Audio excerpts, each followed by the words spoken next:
And at the end of 90 minutes, we say goodbye to one of these two teams. York Castle take on Seaforth in the first match of this doubleheader live from the Draxall Stadium here in St. Anne. It's pretty hot here in St. Anne at the Draxall Sports Complex. The temperature right now stands at 30 degrees Celsius and humidity is at 75%. York Castle, they're back into the second round of the DaCosta Cup after 10 years. Of course, they would have missed last season, and they're back, and they have the upper hand on this tie, winning the first match and having a comfortable lead against this team, Seaforth High, who will be working hard to ensure that they can overturn the deficit that they racked up, make things better for themselves, and go into the next round. Hello and welcome to all of our viewers on SportsMax, CEEN TV, and on the SportsMax app. My name is Gerard Morris Seeley, and with me for this game, this doubleheader, is Kimani O'Sullivan. Thank you, Gerard. It's a lovely day. The sun is blazing, but most importantly, we have second round action. It's win or go home. You said it yourself. This is when muscles get tight. This is when coaches make adjustments. This is when players show just how much they want it, Gerard. Yeah, after the first round, there's limited room for error, like I would have mentioned in the opening. And these two teams, they want to have something as close to a perfect game. And how important is it for them to do so? It is important, Gerard. As I said, it's two legs.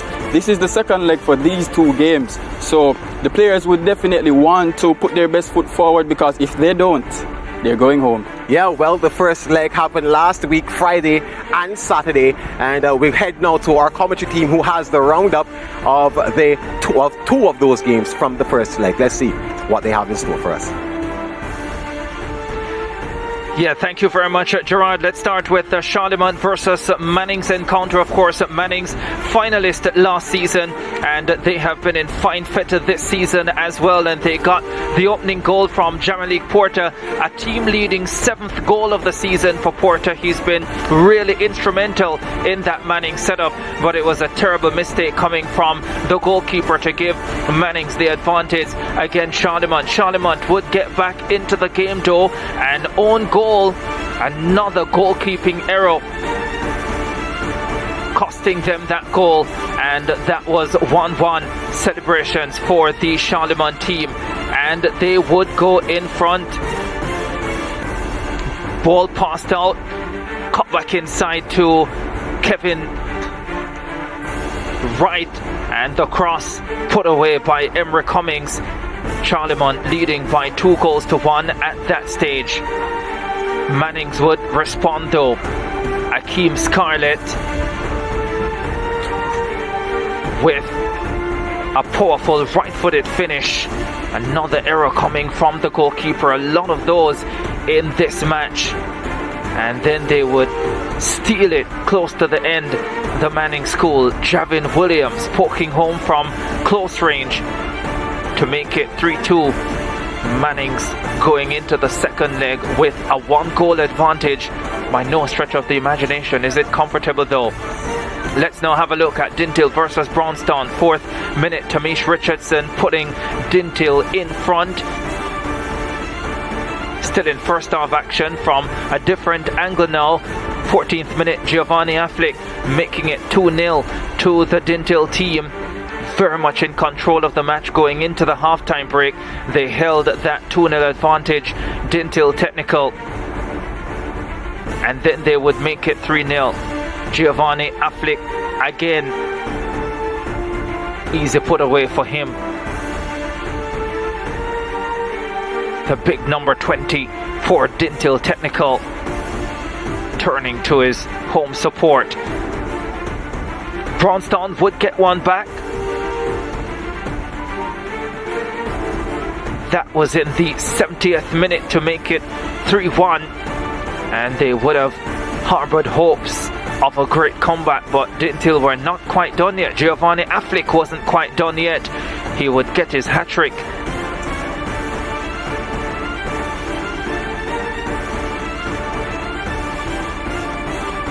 Here we go to make it 4-1. Easy does it for Giovanni Affleck, and he will be coming back for more in the second leg.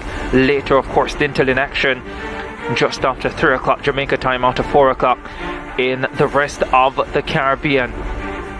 Dintle Technical did go down to 10 men, and their outstanding goalkeeper Asher Hutchinson part of this brawl, and he received a red card, so we will not see him in the game, the second leg, later on. Alright, let's have a look at the full results then from last week's matches. St. Elizabeth Technical 1-0 up against Homewood Technical. Garver Maceo well clear of the Cartwright College 5-0. Mannings 3-2 over Charlemont. Dintle 4-1 up against Brownstown. St. Mary Technical, you can call them out of it, 1-7 down to Clarendon College. Yorkcastle 4-0 up against Seaforth. Froome Technical 3-0 up against Titchfield. Petersfield and William Nib locked at 0-all. That's going to be a tight one all the way. 1-0 Manchester High over BB Coke. Paul Bogle 1-0 up over Cedric Titus, continuing to fly the Eastern flag high. Paul Bogle. Glenmuir 2-1 over Tacky High. It's not a bad performance from Tacky. Edwin Allen 2-0 up against McGrath. Central 3-1 up against Irwin. Christiana and Happy Grove 3-all. Belair losing 2-0 to Raciz, and Veer Technical leading Cornwall College by 2-1. The teams in that Central Clarendon region, around that Mapen region, really doing well after the first set of matches. The second leg matches coming up today. Let's see how they'll finish. Ricardo, and that's how the first leg shaped up. Well, throughout the season we've been talking to some fans just ahead of the game, and this game is no different. I have one fan from Seaforth. He's here with me, Denton. We were looking for some Yardcastle fans, but they seem to still be making that trip here to Dratsall. Denton, how prepared are you for this game? Well, you know, we're well prepared, and you see, this is crunch time, so this Yardcastle team, they got the better of us the first round, so I hope we can capitalize on this second leg and push our best foot forward. So what's your affiliation to the school? Are you a parent? I am a past student of Seaforth High School. Yeah, and how proud of you, or how proud are you of this school? Well, I am very proud because I'm also working with the school. Alright, so let's go back to the game ahead of us here today. What will it take for them to overturn this 4-goal deficit? As the motto of the school says, good work and hard conduct, the key to success. So after watching them the entire season, do you think they have what it takes? More than what it takes. Only to capitalize on their chances that they give. Give me a scoreline if you want to predict. Well, they beat us 4 the last time, so I guess we can, if we can capitalize on the 4, about 6, we're good. Alright, thank you, Denton. And that's Denton there, Seaforth. He's looking forward to them. And let's see now which goalkeeper had the best save of the week. Clark, maybe a handful. Searching ball, looking for Francis. Francis does well. He's bearing down on goal. It's Francis. Oh, what a save that is! Kyle Cunningham to his left, dug that one out and held on to. Well, you said that there. You're not the only keeper that's going to have some fun today. What a save that was. Yeah, so that was the save of the week from Kyle Cunningham. The match between Tivoli High and Charlie Smith High. Charlie Smith would have topped the table of their group in the Manning Cup. And Kimani, you were at that game, a man of the match performance from Cunningham. How good was he? It's one of the best I've seen from Jamaican keepers, you know, especially at the schoolboy level. It was brilliant, and he somewhat single-handedly won the match for his team, so it was brilliant, absolutely brilliant, Gerard. Alright, so we've seen which goalkeeper had the best save. Let's see now which player had the best goal. Is it a goalkeeper? Probably not. Probably not.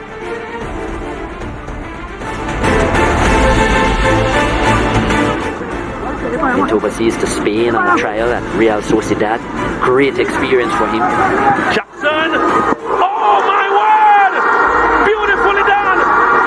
Joshua Jackson silences the partisan crowd against the run of play. This man has opened the scoring for St. George's College. A beautiful the chant now echoing in the National Stadium East Field, the customary hug. What St. George's College match? Don't you see that one? Here's the play again. Beautiful ball sent up by the number 6. Rashad Hands lifted over the defensive line, and he was in the right place at the right time. Beautiful header. He rose with majesty, and Lee was fully beaten.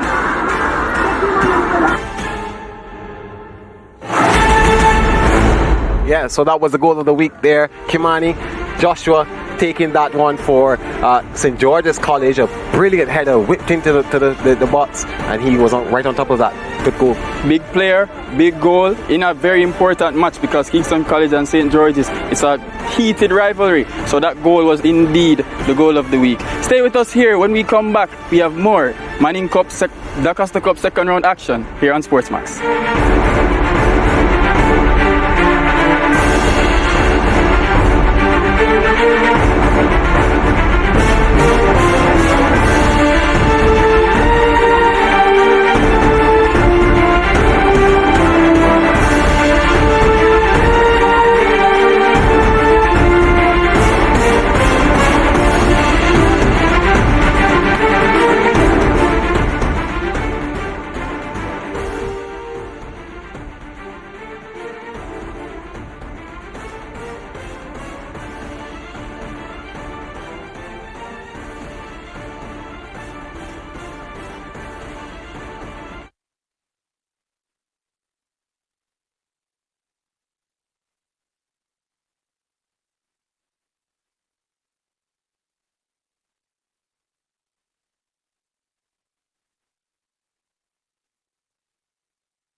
of football in action on your home of champions. You don't want to miss the Premiership final of the Secondary Schools Football League in Trinidad and Tobago. That will be on SportsMax 2 tomorrow at 3 p.m. 2 p.m. in Jamaica. That match will be between St. Benedict's College. They play the alma mater of Brian Lara, Fatima College. And we don't want to miss the NBA on SportsMax. All you basketball fans, Dallas Mavericks, they travel to Brooklyn to face the Nets. That match will be on Thursday at 6:30 p.m. in Jamaica, 7:30 p.m. for the rest of the Caribbean. And that's not all. Philadelphia 76ers in the Eastern Conference, they play against the Chicago Bulls. That will be on Saturday. That match is at 7 p.m., 8 p.m. in the rest of the Caribbean. So welcome back here to the Dratsall Sports Complex for the DaCosta Cup action, the second leg of the round of 32. I'm Gerard Morrissey, still joined by Kimani O'Sullivan, and I know that our viewers will be wondering exactly how these teams got here. So let's journey with them. In Zone I, York Castle would have ended at the top of the table, and they would have had 22 points, Kimani. Yes, they would.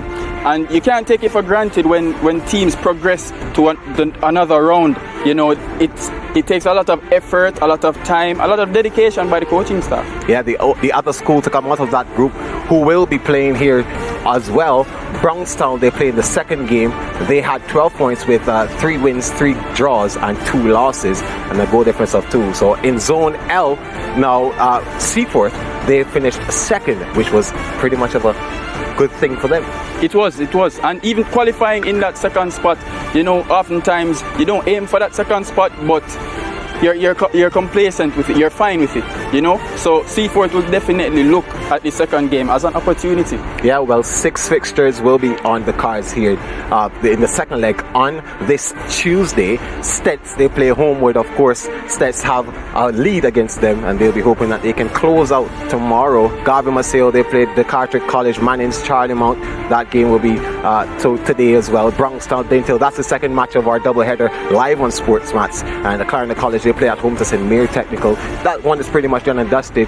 York Castle, Seaforth in a matter of minutes, and those are the 6 games here today. All the others, Frome Technical, Titchfield, William Knibb, Petersfield, that game will be tomorrow. And of course we have BB Coke and Manchester High.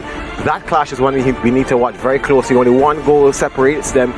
Paul Bogle versus Cedric Titus, another 1-goal affair. And Glenmuir, they play Taki High, McGrath, Edwin Allen, pretty good so far this season. 3-0 winners against McGrath last week. 2-0 winners against McGrath last week, Friday. Irwin High, Central High, they clash. Happy Grove and Christiana High. Russies, they clash with Bel Air, and Cornwall College on the hunt to get back the title. They play against Veer Technical. So these teams would have only met for the first time in that first leg on Friday, Kimani. 4-0 winners were York Castle. Yeah, crushing defeat for Seaforth. You know, you need to take it one step at a time, especially in a second leg where you lost big. So we look at Seaforth having a chance to maybe get a one-up on York Castle. Yeah, so York Castle, a school that was once called Middlesex, and of course these are some of the things that we learn about these schools when we are doing some research on them. 1876, the school celebrating 146 years. Black and gold, the colors that they wear. 1447 population is the population that they have. The DaCosta Cup titles, not one Ben Francis Cup, but they hope that they can change that this season. And their motto says, nothing is achieved without hard work. Yeah, so Kimani, you would have had a chat with their coach, and this is what he had to say to you. Coach, a handy 4-0 win over your opponents today in your first game. What's your approach in this one? Well, the last game is done and dusted. It's 90 minutes of 180. Today is about starting this game afresh. We want to ensure that we are diligent in our work. What we did right on Friday, we'll ensure that we improve on those, and we identified some areas that we think we can improve, so we want to keep going. Coach, a couple murmurings and rumblings about maybe York Castle being title contenders. How do you respond to that? I wouldn't say that. What I would say is that we play 90 minutes of football. We go for three points every time we play, and wherever that takes us, we land. Whatever happens, we land on our 2 feet, and we keep going. As the second round goes on, how do you keep your players grounded and focused to move forward? The idea is to ensure that they understand that if you joke around in this competition, you are out. So keeping them focused is a handy task. You know, they are young men, they are boys. A lot of them are 14, 15-year-old kids. So, you know, they are excited, but we keep working. It's a team of us that ensure that at every step of the way they understand what is required of them, and we just try and work with them as much as possible. Lots of conversation, lots of work off the pitch, just to ensure that they are focused. Let's take a look now at the water player to watch. His name is Javon Mills. He'll be wearing the number 12 jersey, a right back with 2 goals and 2 assists. It will be interesting to see if his coach decides to play him in that defensive position, or will he change him into an attacking position as we've seen with other schools. So he's the chief talisman in this school, and it'll be interesting to see what coach does with him and how he produces here today. You're right, Gerard. And the team he'll be looking to terrorize down that right flank is none other than his opponents, Seaforth High. 51 years of existence, being founded in 1971. They sport the blue and white as their colors, and their population is 1,248, yet to add any DaCosta Cup titles, and their motto is good conduct and hard work are the keys to success. Gerard had a chance to catch up with the Seaforth coach High. Coach, you have a very big task ahead of you, second leg of the round of 32. Do you think you're ready? Yes, I think we are. We are definitely here to give it a try. How prepared are you for this match? After Friday, we went and reviewed what happened. We think we have addressed them. So today we're hoping for a better performance and a better result. Yeah, so you've conceded 4 goals in the first leg. Are you confident though that you would have done enough to correct the defensive errors and can limit them today? Yes, I think so. Most of the errors that we made, I think the goalkeeper was our biggest issue then. I think we've addressed it, so we'll see where it takes us today. Yeah, so I know you would say that this is a very important match to win, but what exactly is the game plan to turn around the forward goal deficit? To correct the mistakes we made. Basically, that's it. So from a coaching standpoint, are you satisfied with how this season has gone? Yes, a big yes. There are a lot of situations that took place prior to the season, during the season, so I'm happy with where we are. Let's take a look at our digital player to watch. He is none other than Sharif Ricketts, sporting that very popular number 8, and he is a midfielder, sporting 10 appearances, scoring 5 goals. They'll definitely be looking to him to lead from that midfield position, especially given, you wouldn't believe this, Gerard, he's 14 years old. 14 years old. Young, but the heart of a lion, yeah? So, Kimani, that's it.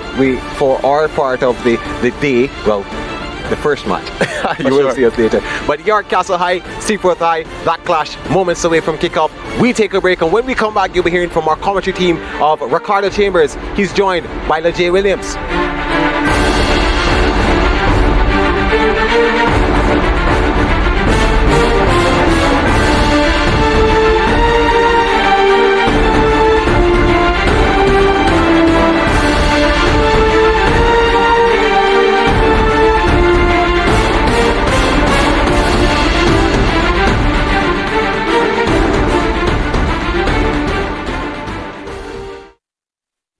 Check.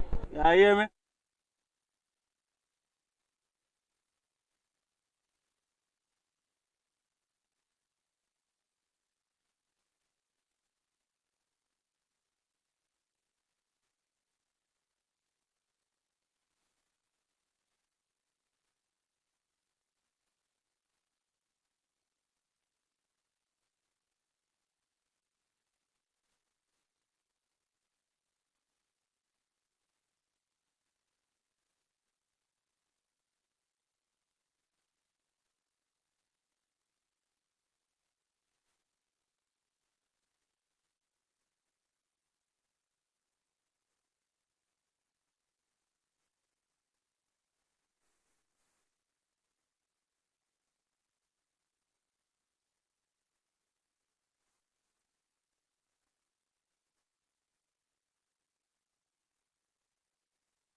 Garden Parish for ISSA Schoolboy football action. Welcome to St. Anne. Today we see the completion of 2 ties where 2 of the teams will need nothing short of a miracle to turn their ties around. The first is Seaforth, who trail 4-0 against York Castle. They have travelled all the way from St. Thomas Seaforth, and so they will want to make today's journey count.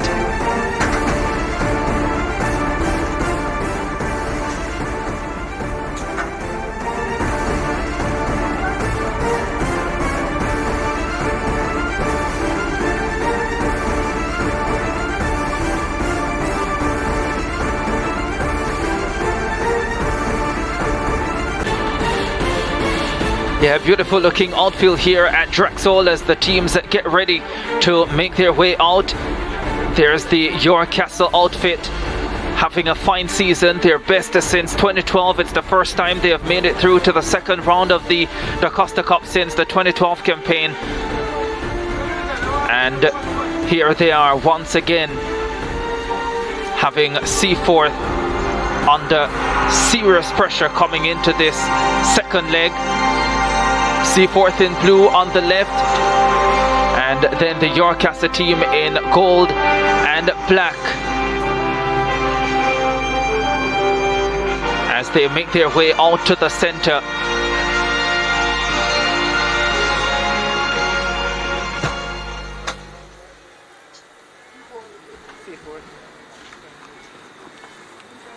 They go through the official meeting party. As I welcome Lejay Williams. And Lejay, tough situation for the Seaforth team to be in, beaten 4-0 in the first leg. And they are trying to turn that around, but it will be extremely difficult against this York Castle outfit.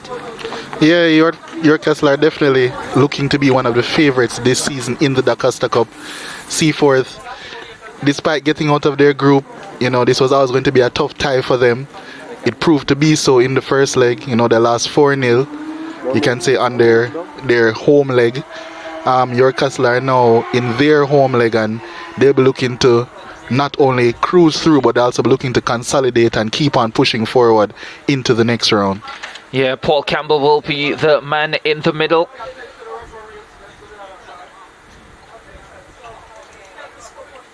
Well, let's have a closer look at the York Castle team then, and their starting lineup. Marco Thompson will be in goal.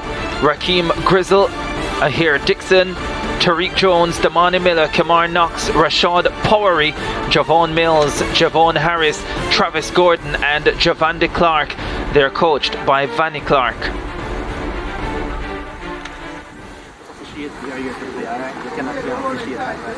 The captains, along with the officials, completing the remainder of the pleasantries. The York Castle team captained by Damani Miller, one of 2 players with Jamaica Premier League experience in the squad. They also have Powery, the Caymanian, who is the Cayman national under-20 captain, has been called up to the Cayman senior team before as well. Well, let's take a closer look at Seaforth now. They will have Romario Simpson in goal, Romario White, Zakeel Grace, Davian Ross, Romeo Miller, Janar Beckford, Karen Lewis, Milton Walker, Sharif Ricketts, Nashua Williams, and Tajay Young. Lansdale Parry is the head coach of the Seaforth team. They will start with a 4-4-2 formation.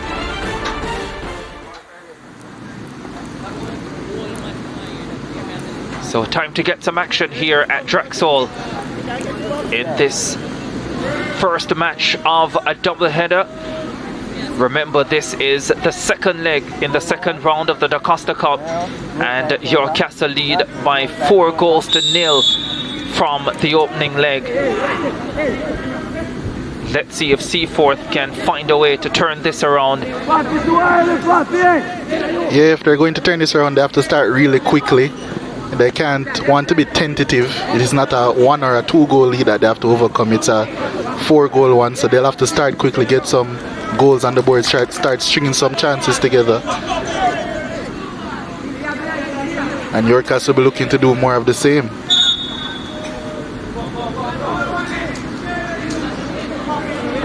Lansdale Parry did speak about a few goalkeeping errors in that first leg, so they'll need to tighten up in defense first of all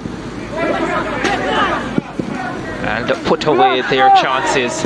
It's not impossible for them to overturn this deficit, but it will be extremely difficult.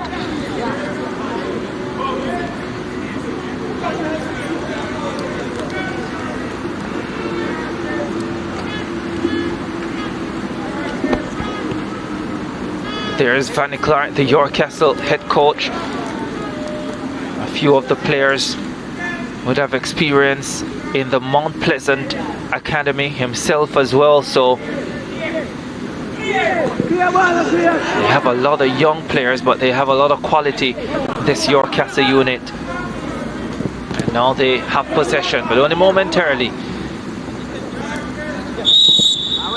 Free kick coming up for Seaforth, and Davian Ross taken down.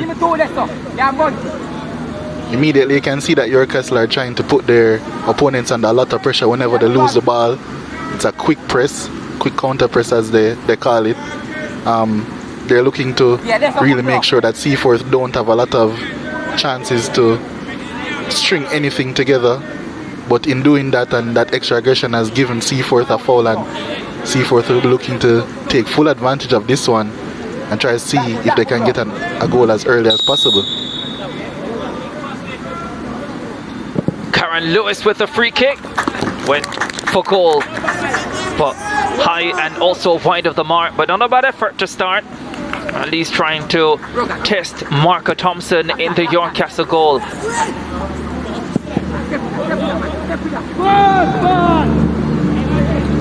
York Castle now in possession. Grizzly runs out of real estate, and it's a lot of real estate on which to operate here at Draxall, but it's going to be a throw for Seaforth over on the far side. Early moments of this contest, just the 3rd minute.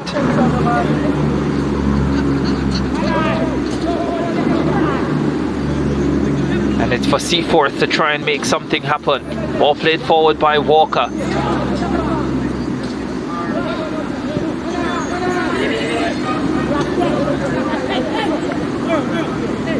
Travis Gordon sends it forward for York Castle.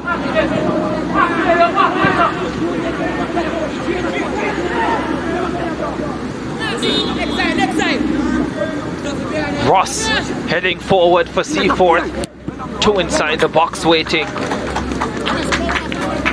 but well defended by York Castle, and now they can look to break. Switching the ball from left to right, searching for Javon Clark.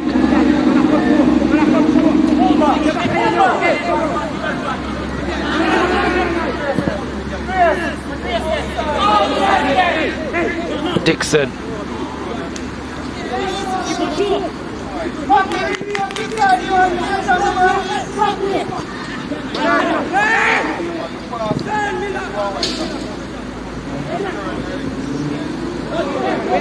York Castle putting passes together.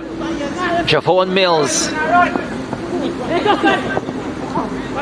Clark overlapping on the right, but not being spotted at the moment as Mills tries to go through the middle, and the Seaforth able to clear.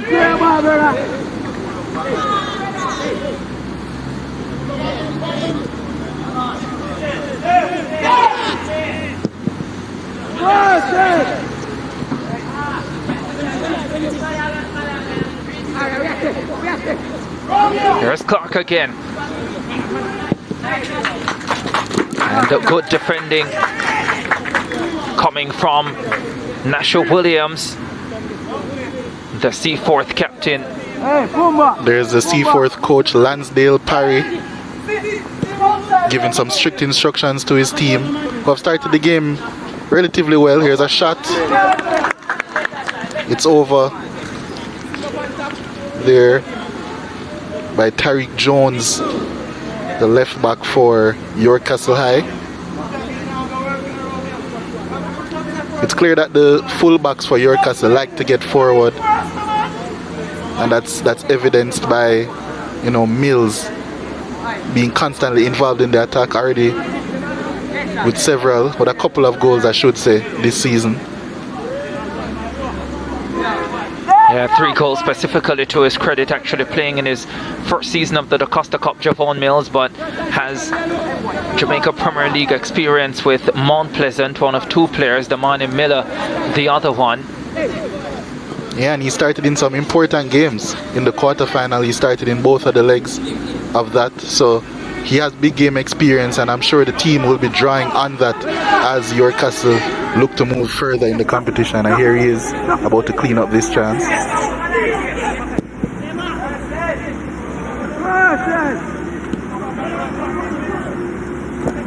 Mount Pleasant again, looking for Grizzly.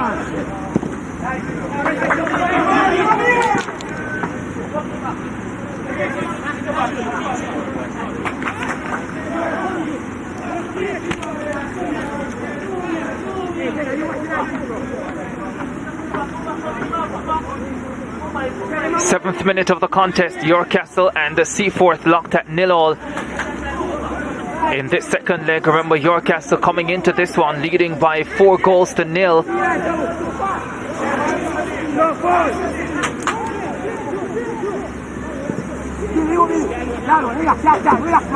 Seaforth would dearly love to get an early goal.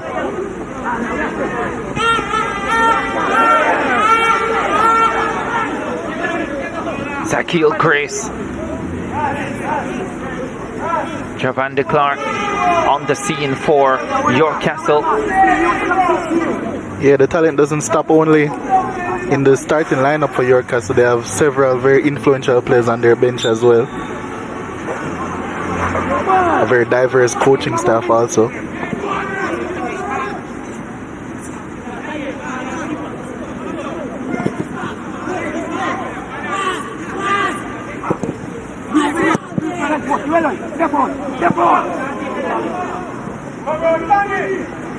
Work for the captain to do. Grizzly gets away from him, but the cross is well dealt with. Strong defending from Tajay Young, because Raheem Grizzly had broken through. Danger still not averted. Powery with the shot, and the right-footed effort from the Caymanian going over the top, but make that a warning. Yeah, it was a bit sloppy there. They initially dealt with the danger well, but their captain Williams with a poor pass out. But the goalkeeper Simpson will be very glad to see that one go over, because it's a very powerful effort there by Powery. Yeah, already having great influence in the middle of the park, Rashad Powery.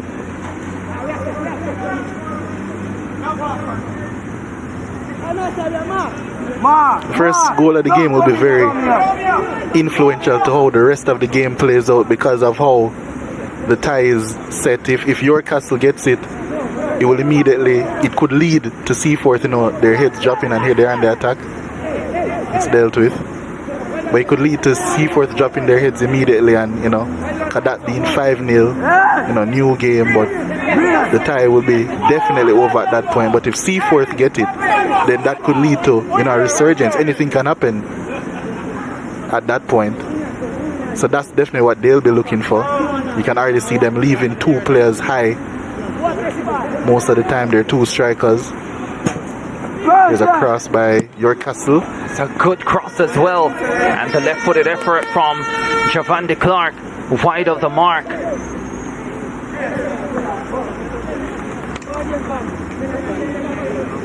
But just a few warning efforts coming from the Yorkcastle outfit.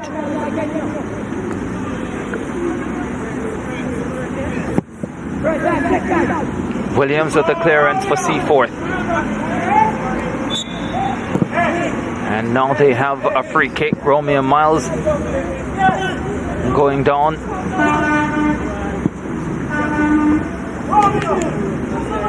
These type of free kick situations might be very key to Seaforth getting back into the game. Lewis sends it forward for Seaforth. Neither team really holding on to possession for any extended period. Remain white now. Oh, the right back loses it. And Yorkcastle can come forward dangerously as well. Well done once more from Tajay Young in defense, cleaning up the mess for Seaforth. And here's a long range effort. And that was quite ambitious. And it was never going to prove any danger for Romario Simpson in the Seaforth goal. Yeah, Javon Harris there with a pop shot, one can call it, blazed over, but it's always worth a try from there, testing the keeper. You know, Coach Lansdale Parry of Seaforth said that his goalkeeper made a couple mistakes in the last game, so I'm sure that will give the Yorkcastle players a lot of confidence to try their luck. We've already seen a couple shots from outside the box.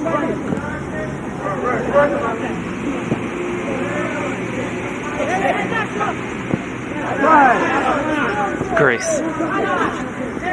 Here he is again. Into space down on the left. Asking Davian Ross to try and get to it, but Ross unable to do so. And it will be a throw for Yorkcastle. So we get up to the 12th minute. We're in the 12th minute of this contest. Nothing spectacular about it yet. They would have seen a lot of each other only a few days ago, so they would have come into this knowing exactly what to expect. Mills in possession for Yorkcastle. Dixon for Clark. Here is Mills. And he's a strong challenge coming in from Karen Lewis. And the throw coming up for the Yorkcastle outfit. Taken quickly.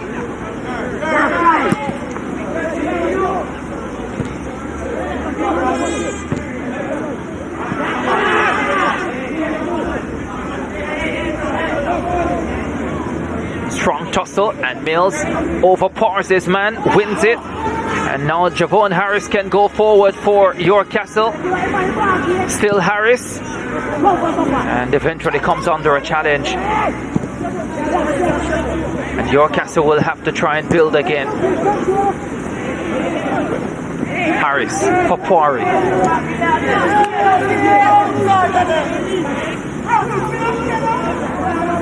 Miller escaped his defender and ensures that Yorkcastle still have possession, but now they lose out with Janard Beckford.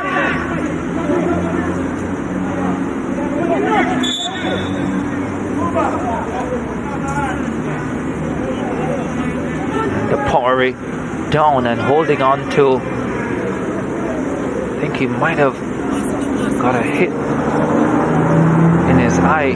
Yeah. Here he is, the Caymanian. Their national under-20 captain has been called up to the Cayman senior team as well. And it provides good quality in the Yorkcastle midfield. Yeah, he definitely does. I'm sure he'll be very proud to have received that call up. You know, already a captain. Being a captain at any level takes a lot of moxie. Takes to be a leader. I'm sure, despite him not having the captain's armband for Yorkcastle, I'm sure he's definitely a leader on and off that field. And here's Grizzle bearing down. Yorkcastle looking for the opening goal of the contest, and this shot is high over the top once again.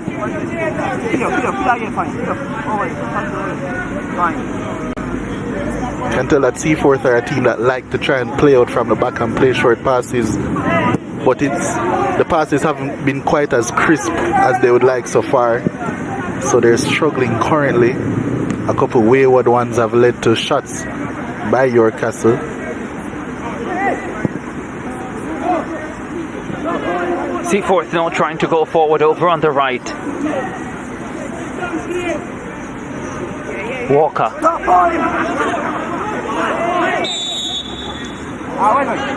And the call goes the other way.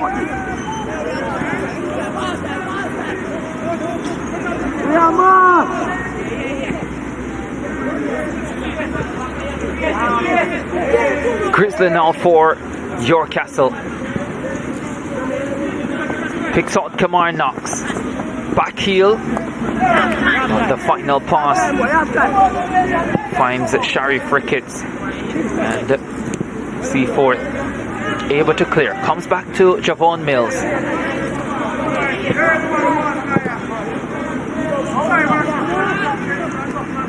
Knox. Miller. Mills. Time for the cross. Does get in a good cross. And a chance. The shot blocked. Here's the follow-up. Goes just wide of the right upright from the right boot of Javon Clark. Well, that was close. That was a lot closer.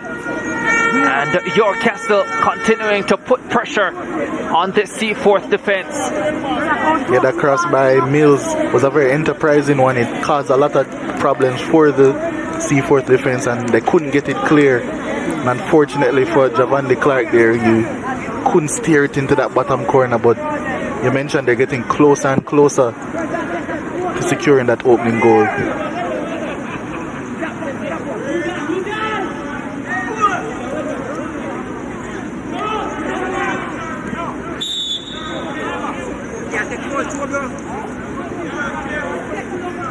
Seems as if there's a foul throw there.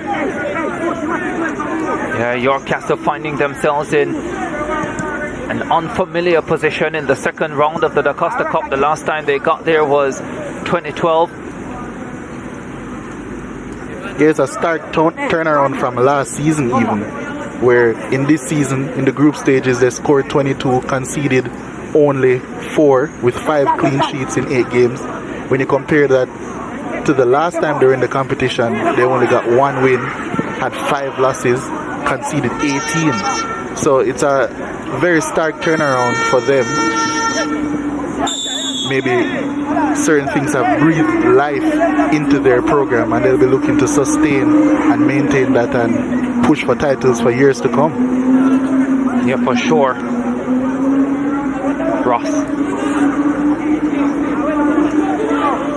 Beckford dispossessed. The throw coming up for Yorkcastle over on the far side. Kamar Knox winning the throw. Now with Damani Miller. Knox picks it up for Yorkcastle. They are coming forward dangerously and maybe trying to be too fancy.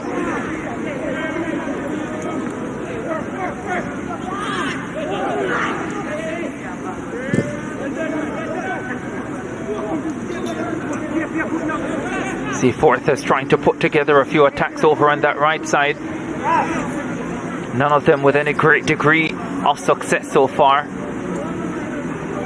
I would like to see them play more down the left, seeing that their talisman, Sharif Ricketts, operates there.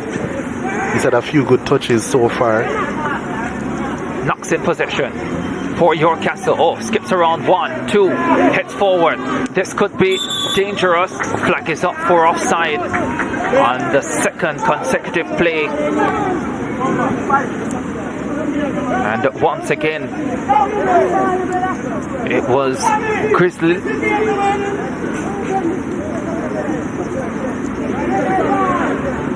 So a couple of wasted opportunities for the Yorkcastle outfit.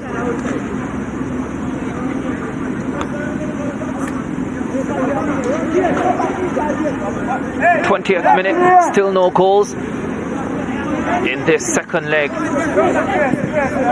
Yorkcastle won the first leg by 4-0. It's always great to come into a tie with a massive advantage. You get the opportunity to really control the tempo of the game, and for the most part Yorkcastle doing that here. They have looked the better team in the first 20 minutes of the encounter. Beautiful sunshine, by the way, here at Draxall. A few more supporters coming in, and you get the feeling that Yorkcastle will get a lot of support this season, given what they have already done so far in the competition. As Leger pointed out, a massive turnaround from what we have become accustomed to seeing from them. first time in the second round of the competition since 2012.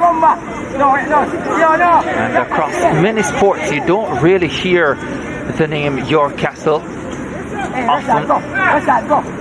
But it's great to see their DaCosta Cup team doing great this season. No, Ivan, come on. Come on. Yeah, the first Caribbean woman to win Olympic gold, Dion Hemmings-McCarthy, did start her high school career at York Castle. Free kick coming in, this one away from the mark, before she transferred to Veer Technical and finished her high school career there. And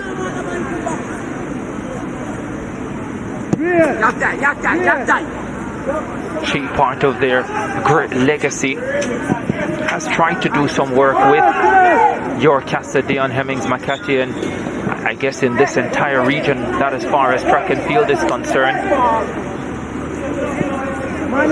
Seaforth in possession. Zakil Grace does well, but can't pick out Milton Walker.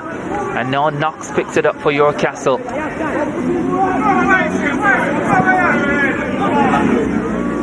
Mills looking for Clark, but the captain, Asher Williams, reads the play well. Yeah, they've been kept very occupied by the York Castle players. Been doing a lot of defensive work, trying to, at the very least, keep their clean sheet intact for as long as possible. Davian Ross, wayward pass, Romain White allows the York Castle team to get back into position.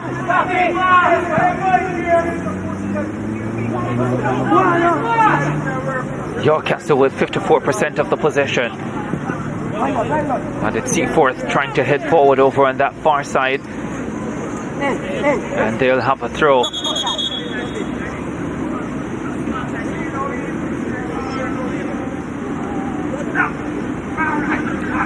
And we're going to have a drink break here. Yeah, pretty hot day here in St. Anne. Humid as well. And so the players will not mind this at all, the water break. And you'll have to say that York Castle would have had the better of the first 23 minutes, definitely created more chances. Great one for Javon Clark to try and put away, but he missed just wide of the right upright. Yeah, that was definitely the best chance of the game thus far. York Castle have had a couple shots from outside of the box as well, but generally they've looked much more threatening than Seaforth. Seaforth, their main way that it looks like they'll be getting back into the game today would be there through set pieces. They've had a couple free kicks in and around the box. One where there was a shot taken early on in the 3rd minute, and then a free kick not too long ago that was tried to be whipped in by, of course, Sharif Ricketts. That one didn't trouble anyone, but I think as long as Seaforth stop York Castle from scoring for as long as possible, they'll definitely be thinking that they have a chance to get back into this game. Yeah, well, it is a long way back for the Seaforth outfit, down by 4-0 from the opening leg, and you're always going to be up against it when you allow that type of deficit. York Castle fans, no doubt pleased with what their team has produced so far. And as I said, even in this second leg, although it's 0-0, they've looked at the better team, they've looked the more likely to score.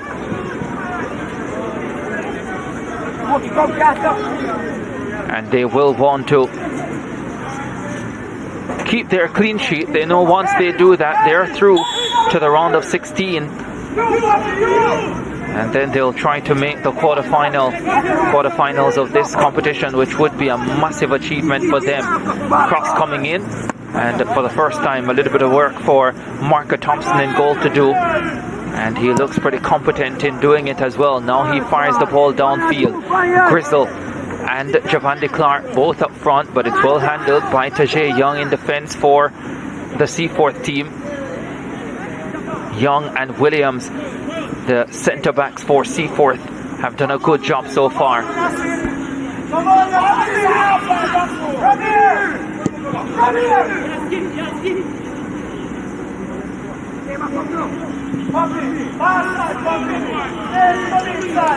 Yeah, that was a loose pass there.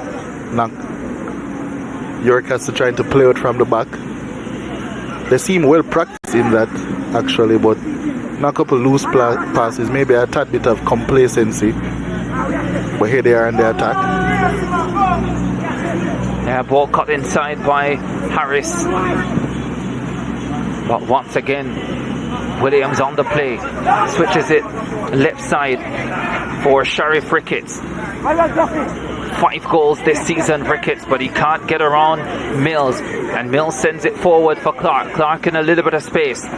Williams comes forward to challenge him, and Williams does really well to win possession for Seaforth. Once again, Mills getting into a dangerous position. Now Milton Walker in midfield for Seaforth. Lifts it over the top, asking Jannar Beckford to run onto it. But it's Tariq Jones at the back who wins the race for Yorkcastle.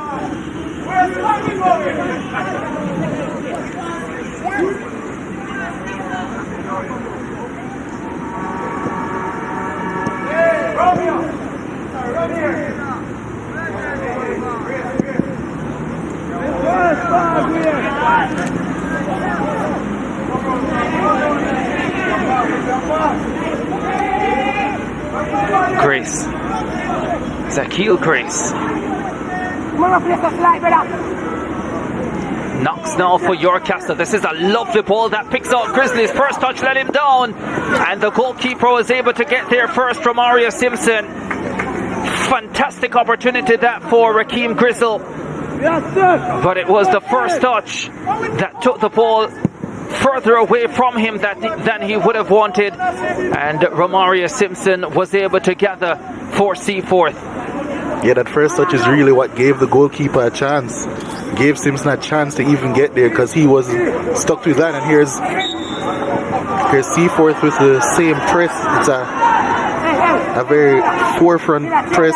Here's a chance again. Knox, that's an excellent ball through. Grizzle, that first touch there, and that bobble as well gave Seaforth a chance. Their keeper came out. Simpson just did enough in the end. There's Grizzle. He's definitely been, trying. He's been getting beyond that last line very often. He's had a couple of chances, a couple of half chances. He's been offside a couple of times. There's Ricketts on the ground winning a free kick. Another free kick, as we spoke about the set pieces. Might be seems as if he got an elbow to his chin there. That's definitely going to be a painful one, but he's won a set piece for his team, and we spoke about that being a way in which Seaforth can get back into the game, or get into the game. Yeah, nothing under the ice can't cure. As we get up towards half an hour in this contest. Second round of the DaCosta Cup from Draxall in St. Anne. Yorkcastle leading 4-0 from the first leg. 0 in this second leg. Free kick coming up. Karen Lewis goes for goal. That had some swirl on it from Lewis, but too high in the final analysis. But gets applause from the Seaforth bench. They are starting to feel as if they're in this second leg, but it's still such a long way to go to be back in the tie.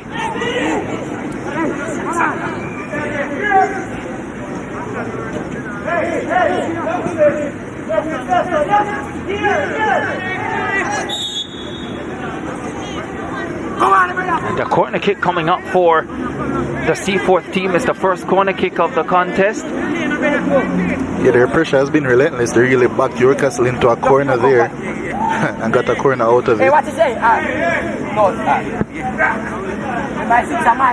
Yeah, let's see what they can make of this Seaforth.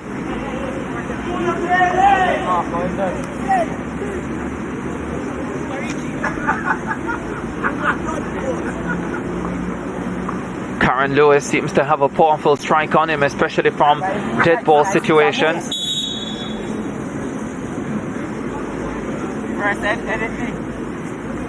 Karen Lewis with the corner. That's a good one as well in a dangerous area. And I think it came off a Yorkcastle player, landing safely for Marco Thompson in goal. The release was fast. Knox is trying to win it for Yorkcastle. But good work from Ramir White to hold him at bay. And it's going to be a Seaforth throw as well. Young. Seaforth just working their way into this contest now. Yeah, especially after the water break, they have really pushed forward. They've been more aggressive in the press, trying to pin in Yorkcastle so that they can't pass the ball around at will, create as many chances as they were in the first part of the first half.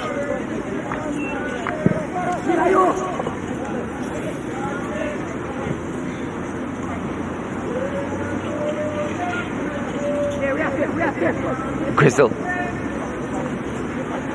Back to Pori. Now looking for Grizzle. Picks out Clark. This is Mills. Danger lurks. Oh, too much on the cross from Javon Mills. The 17-year-old finding himself into space on the right side again, but couldn't provide the telling cross his teammates would have been looking for. Yeah, it seems as if he was caught in two minds there, whether to cross or to shoot. Really did neither there. The ball swayed closer to the corner flag than anything. Zakil Grace for Seaforth. Under pressure from Clark. Looking for help. Gets it. And now he's on his way. And Grace is taken down. Wins the free kick. Good work from the Seaforth number 20. He seemed to be in a world of trouble a while ago, but did very well to get out of it. And had to be brought down there by Javon Clark. 4 goals in the first leg, still none in the second. Williams sends it forward all the way to Marco Thompson in goal. You have to say he's looked very assured whenever he's had anything to do. And it hasn't been a lot, but yeah, he has been. Ball looking for Harris. Harris does well for Yorkcastle. Harris inside the box. Here is a chance. The left-footed strike produces a spectacular save. It was not but the left-footed effort. And Romarius Simpson flying away to his left. And parrying that one behind for Yorkcastle's first corner kick. Knox did excellently to work the space for his left-footed shot, and what a save that was. Excellent shot and an excellent save to match. And here's the second corner of the game, the first for Yorkcastle. Knox with the corner kick, comes to the near post, goalkeeper there again, and gives up another corner. But that was the first shot, I think, on target for the contest for Yorkcastle. And Romario Simpson proving that he was very much up to the task. Second corner kick coming for the Yorkcastle team. Chance over the top. What a fabulous opportunity that for Yorkcastle to go in front. I hear Dixon unable to keep it down when he probably should have.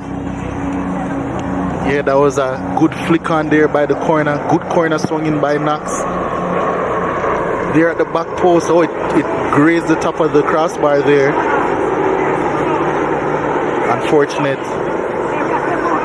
for Dixon not to get on the score sheet. Has scored 1 goal already this season here, Dixon. And that would have been a lovely way to open the scoring and get his second of the campaign. Williams sends it forward for Seaforth. That's cut out now. Pottery picks out Javon Clark. Clark heads forward with Zakeel Grace for company. Can get across inside. He does, too close to goalkeeper Amaria Simpson, who is showing pretty good competence here. And the intensity of the contest just lifting even as the sunshine becomes brighter here at Draxall. Yorkcastle have really replied well to the pressure that Seaforth were trying to put on them after the water break. They've now had a couple of chances themselves. Seaforth standing firm though, for now. Very much so. Poiré wins it in midfield. Again, looking for Clark. Does find Clark. Williams is there for company though, as he usually is. And it's going to be a throw coming up for the Yorkcastle team. Williams really having a good first half for Seaforth. Mills with the throw. Picks out Poiré. Poiré turns well. Back to Dixon. Dixon gives it away.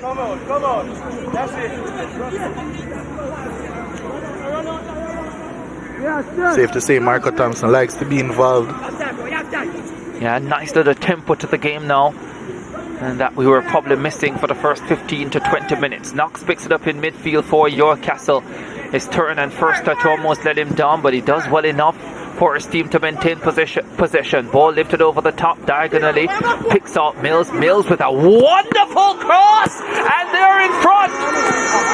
The flag stays down! That is a peach of a goal! The cross did it! And it looks as if it's Crystal who got the final touch. Just have a look at this cross from Javon Mills. It was put back in by Javon Harris and then Raheem Crystal to finish it off. 1-0 Yorkcastle. Yeah, it was an excellent save by Romario Thompson, or it seems to be a save on the first opportunity. But Grizzle was there. That's a striker's instinct, to always be there for the follow-up, and he was there, stroking home his goal. Excellent cross though to start it off by Mills.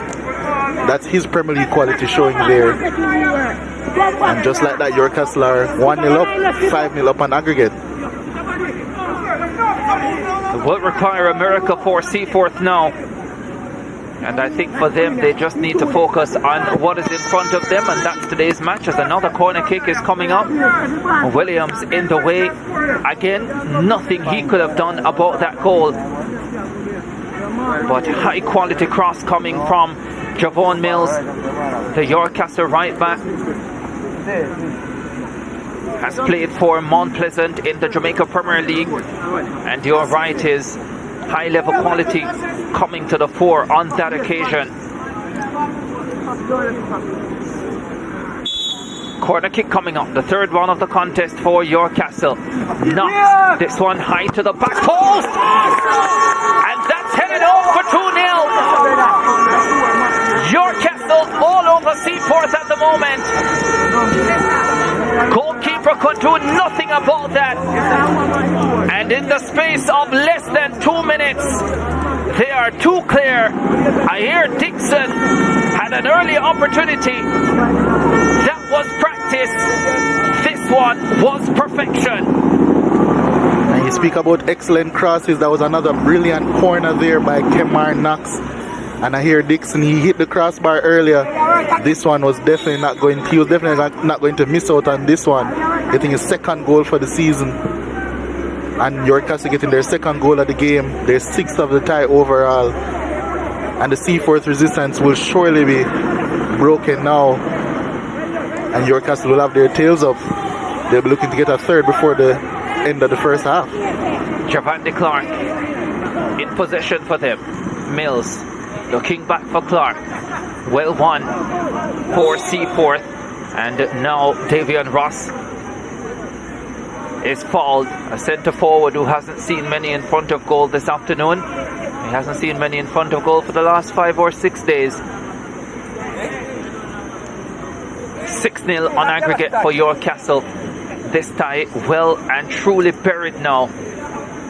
And this is just a repeat of previous years for Seaforth, because in 2019, 2018 and 2017 they got to the second round and lost in this round again in the round of 32. So it's just a repeat of their past actions. Yeah, they have consistently gotten to this stage of the competition. Here's another cross coming in. Clark arriving. The goalkeeper, Amaria Simpson, gets there first. And it remains 2-0 in favour of Yorkcastle.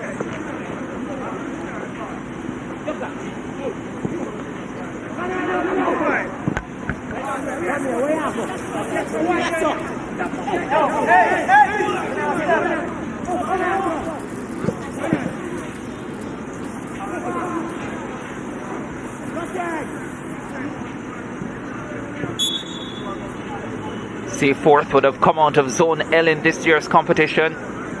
6 wins, 3 defeats, 1 draw. Finished second in that group to Paul Bogle.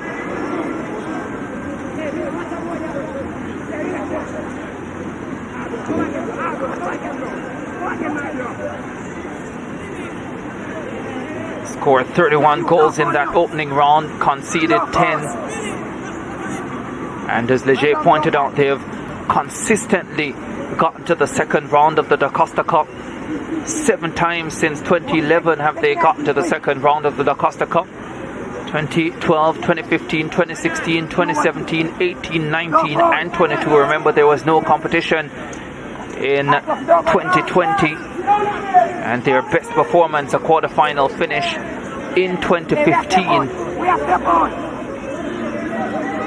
But they continue to be consistent in getting to this stage of the competition. The difficulty has been getting beyond this stage, and another season where that will be the case for the St. Thomas team. The St. Thomas teams have not done great in the DaCosta Cup competition. Paul Bogle, the best of them. Kamar Knox has possession now for Yorkcastle. They are breaking new ground for their school. Powery picks up Mills. Mills once again is in space. Now he's closed down, but not before he can get a teasing cross inside the box. The ball comes right back to him. Damani Miller tackled up from behind, and Seaforth can clear momentarily. The man who scored the second goal. I hear Dixon turning it back to his goalkeeper, Marco Thompson. Yorkcastle holding on to a good period of possession here. And now they lose it. Ricketts for Seaforth. Can they put something together? Can they get one back before the break? Ricketts has it wide with acres of space. The cross comes in. It's a pretty good one as well. But no one able to really attack it and get a shot towards the target. Javon Clark, if he has some speed, can get away into space here. Clark does well. Oh, cuts inside, has options. Tried to take on 1 too many there. Had support. Once again, Tashay Young in the way now. 2 Seaforth players down. And this is not a good look for them, already behind by 2-0 in this second leg, by 6-0 in the tie, and now 2 of their defenders feeling the heat. Yeah, I'm sure it'll be a very rough afternoon for them thus far. Yeah, it has already been and will continue to be. Zakil Grace, their left back, one of the players down. Control the tempo. You need to control the tempo. Slow it down. Slow it down. We have to play like 3 o'clock. We have to play. Slow it down. Slow it down. We go on possess. Coach Manny Clark telling his players to slow things down, understanding how hot and humid it is at the moment. He's telling them it's not the cool afternoon of 3 o'clock. It's in the hot, close to midday sun. Take it in stride, young men. We're already 6-0 up 4-0 coming into this contest. No need to overdo it. Just control the tempo of the game. We're in charge is essentially the message coming from the York Castle coach. And that's a very good message to have. Of course, they'll be looking to, I'm sure everyone on the team will be looking to score more goals, but it's more important seeing that they're virtually already through for them to really consolidate what they have and then try and leave this game with everyone physically intact for the next round. Yeah, the round of 16, they will be placed in groups of 4, with the top 2 from each to advance to the quarterfinal round. So a lot of football to be played in the DaCosta Cup for York Castle, and they will know that, well, at least the coach will know that. He will understand that and understand the importance of managing their way through the competition. Of course, now with talk going around that they may be among the favorites for the DaCosta Cup title, more teams will start to take a closer look at them. So they will definitely not be a secret beyond this round of the competition. Davian Ross in possession for Seaforth, and he wins a free kick.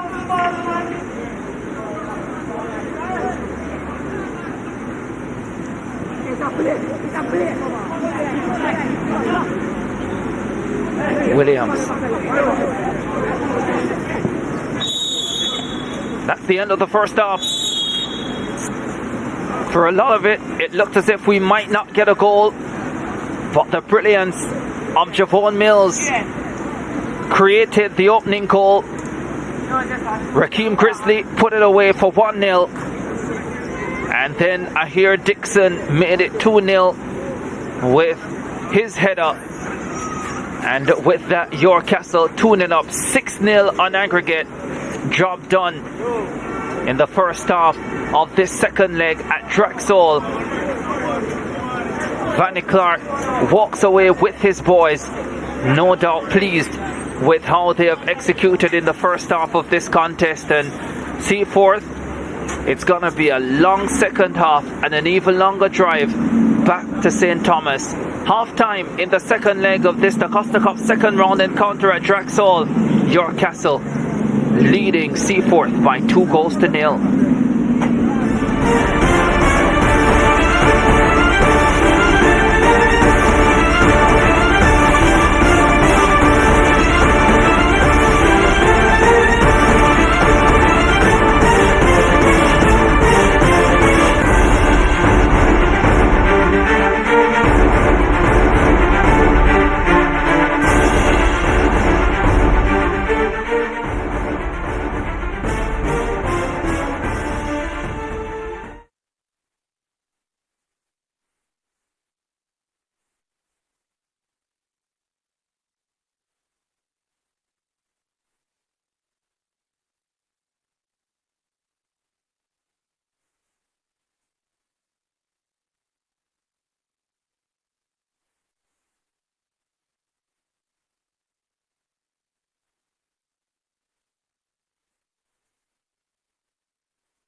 substitution from Drexel. This is Yorkcastle versus Seaforth, and Yorkcastle lead by 2-0. They are 6-0 up on aggregate.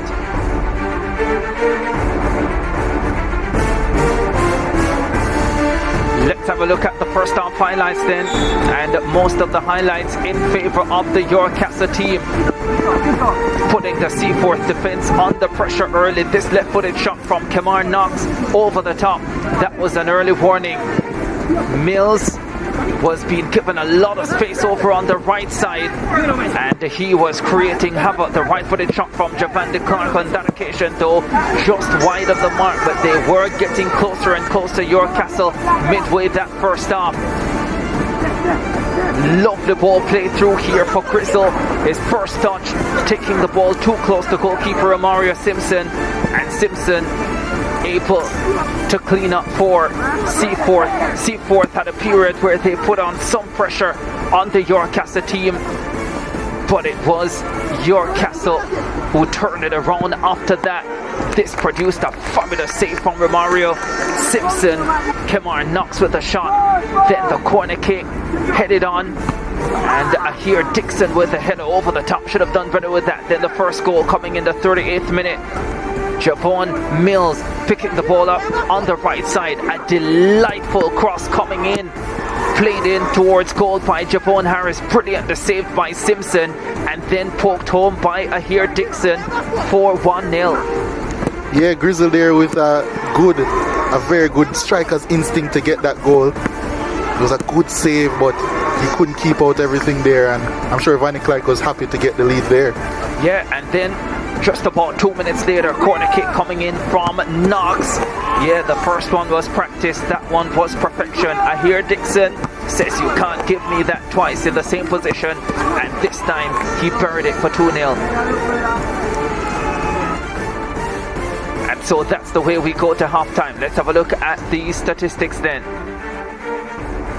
9 shots for Yorkcastle, 3 of them on target, just 2 shots for Seaforth. They haven't hit one on target yet. 13 fouls in the contest, 9 against Yorkcastle, 4 against Seaforth. No cards dished out just yet. Offside calls, 2 against Yorkcastle. Corners, 4 in the contest, 3 for Yorkcastle, 1 for Seaforth, and 1 save made by the Seaforth goalkeeper Amario Simpson. If you ask me, technically 2, because although the second one eventually led to a goal, he still came up with a save. Initially, 55% of possession for Yorkcastle in the first half, 45% possession for Seaforth. Kimani, Gerard, they're both somewhere around the place. Who are we hooking up with first? Well, Ricardo, it will be me that goes first. I have some comments from the YouTube stream that is on CEEN TV's YouTube channel. Thank you for all of you to all of you who are tuned in. We had a lot of comments, but these ones in particular actually stood out to me. You're lucky. He said Yorkcastle is playing very open, so it will be up to Seaforth to capitalize on that and realize, just as You're lucky would have realized, and capitalize on it. So AF Kwan, he made 2 comments that really stood out to us. He's saying keeper doing job, but the poor defending.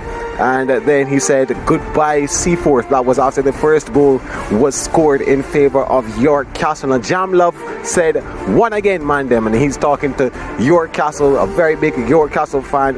And AF Corn also said that Castle already won this one, and it's goodbye to Seaforth. Howard Godfrey, he has one. He said, come on Yorkcastle, gas them aside. Yeah, so YouTube has spoken, has spoken.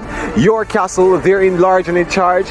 And let's see Kimani, who's in the stands with the fans. He's large and in charge out there. Kimani, over to you. Let's go.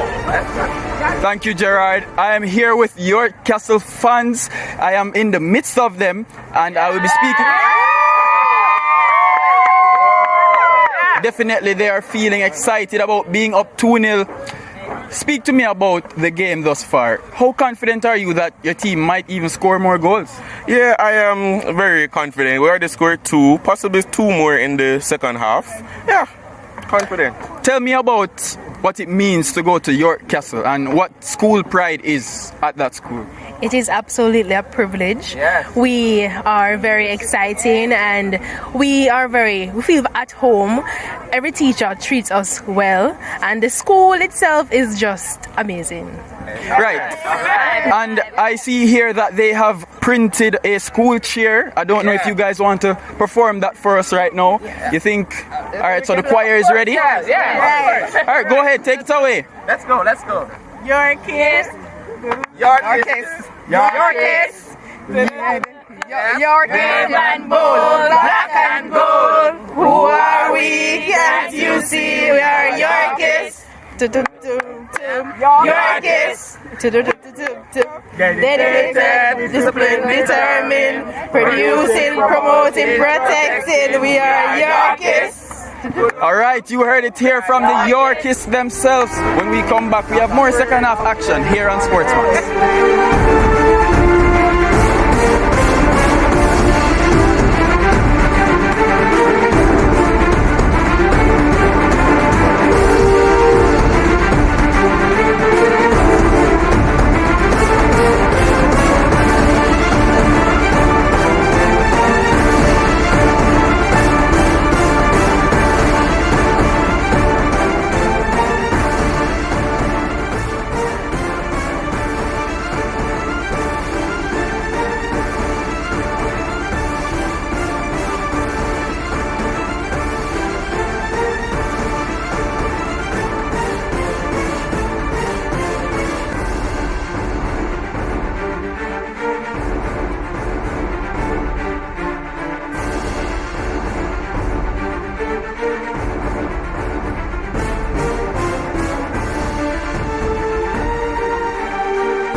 Yeah, lots coming up on the home of champions. UEFA Champions League on Wednesday. Inter Milan versus Victoria Plzen. That will be at 11:45 p.m., 12:45 ECT. Also on SportsMax, Ajax versus Liverpool at 2 p.m. That's 3 ECT. And Europa League on Thursday. Yeah, Thursday football, 11:45 p.m., 12:45 ECT. PSV versus Arsenal. That's on SportsMax. Also on SportsMax, Manchester United versus Sheriff, 2 p.m., 3 ECT. And Lazio versus Midtjylland, that's on Thursday at 11:45 p.m., 12:45 ECT, and that will be on SportsMax too. Yeah, fulfilling a football for this week on your home of champions, both SportsMax and SportsMax 2. Getting ready for the second half of this encounter. Yorkcastle leading Seaforth by 2-0. In this second leg, they lead 6-0 on aggregate. The Yorkcastle number 8, Rashad Poirier, has had a good game so far. The Cape Manian national under-20 captain. And there's Grizzle, Raheem Grizzle, the number 2, scored the opening goal in this encounter for them.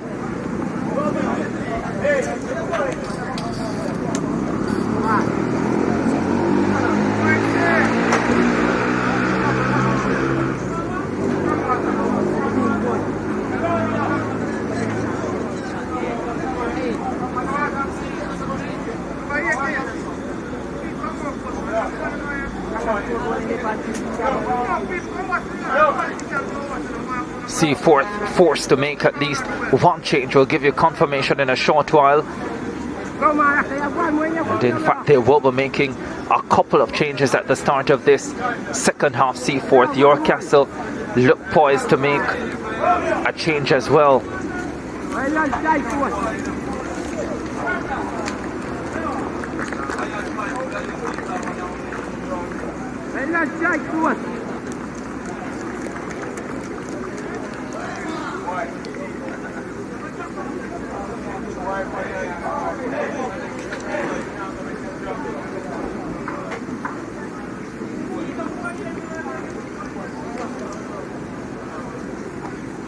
So the two players coming on for Seaforth, Shaquan Ewan and Kavan Crossdale, replacing Davian Ross and Zakil Grace, who both looked injured at the back end of that first half. And Yorkcastle also making a change. They've brought on their number 9, Odane Wilberforce, who has scored 10 goals this season. Wilberforce, the only Yorkcastle player in double figures. He replaces Javandi Clark.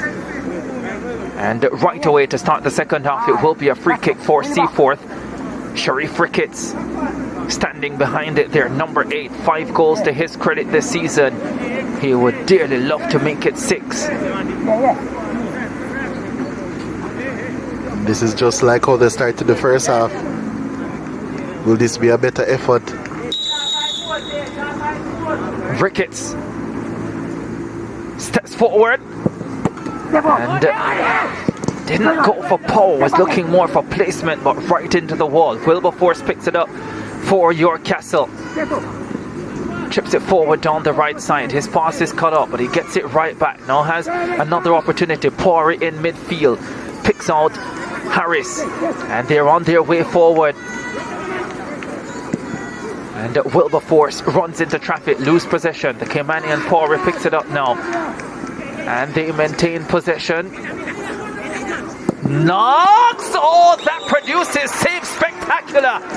Oh, what a left-footed effort coming from Kemar Knox. And the goalkeeper flying away to his right. And getting a touch onto it. What a save. Knox must be saying, why him? This is his second wonderful effort of the game. And Romario Simpson seems to have it out for him, but that's his second wonderful save also. What a save that was. Great shot by Knox. Plenty of power behind it. Put that down for save of the week. He might have a couple contenders from this game alone. Oh, what a shot that was. What a save. What a save that was. Knox can't believe his it. luck.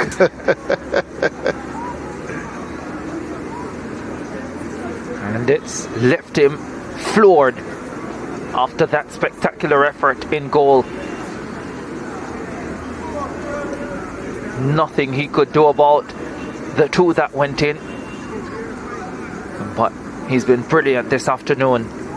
Definitely can't put down this defeat to goalkeeping errors.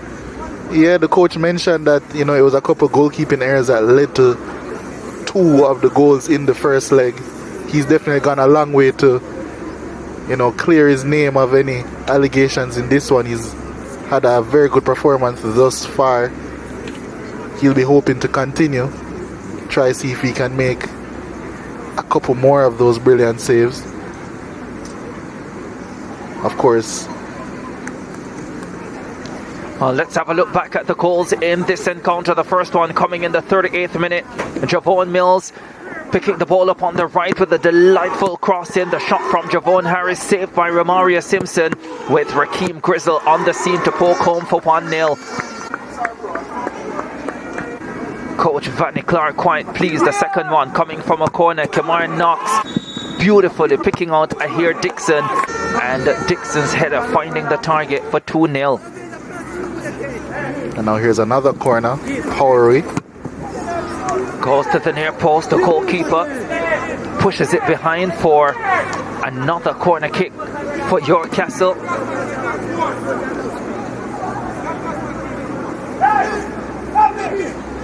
We saw Knox taking the corner kicks in the first half, and now Power is stepping up in the second. Here he is again. It's another good delivery. Goes through everyone. And I think the call goes the way of Seaforth. Or has he given a penalty here? It looks to have been handball there in the box. Yes, it's actually a penalty. He's pointed to the spot. And York Castle with an opportunity to go 3 clear in this second leg and 7 in the leg. Oh, I'm not sure if he touched that one. Inconclusive there. Would love to have another look at it, but tough luck for the Seaforth team.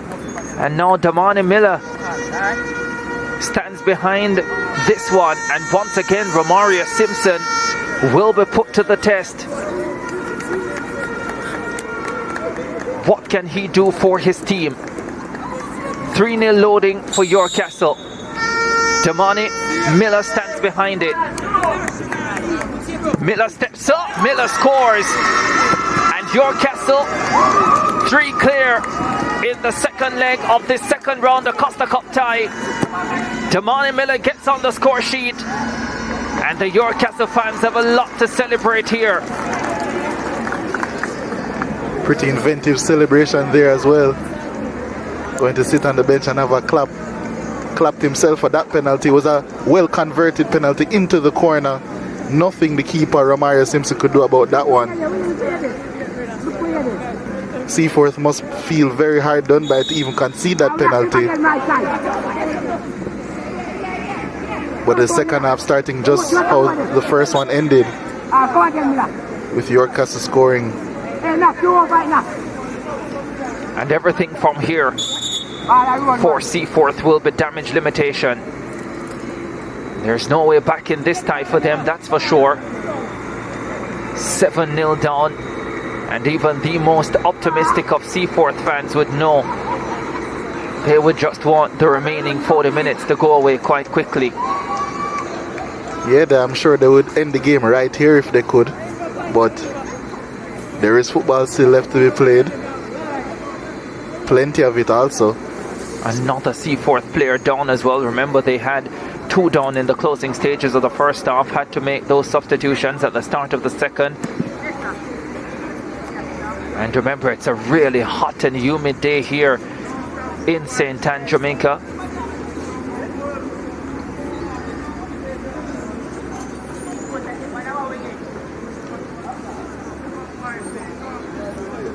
Well, he can still smile. Always good, and you can smile through adversity.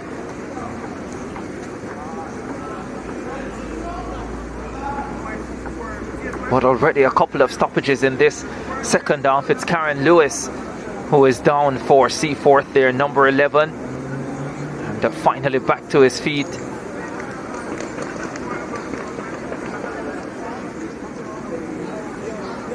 Remember, this is the first of a doubleheader. Dintil versus Brownstone to come. Following this one, Dintil leading that tie by 4 goals to 1, so they're very much in charge there as well. Dintil, for the last 8 or 9 years, they are among the favourites for the DaCosta Cup title. Unfortunately for them, they haven't won it yet. Free kick coming up for Seaforth. And not sure what Tajay Young was trying to achieve. Yeah, that one was, to be modest, to be kind, it was a bit overcooked. That one's gone for a goal kick. Karen Lewis seems to be in a world of pain there. Yeah, so they're operating with 10 men at the moment, Seaforth, and they may have to make a third change. Pottery just misses it for Yorkcastle. Knox wins it back, slips it forward for Grizzle. 3 waiting inside, but Grizzle can't get the cross in, and the clearance comes now.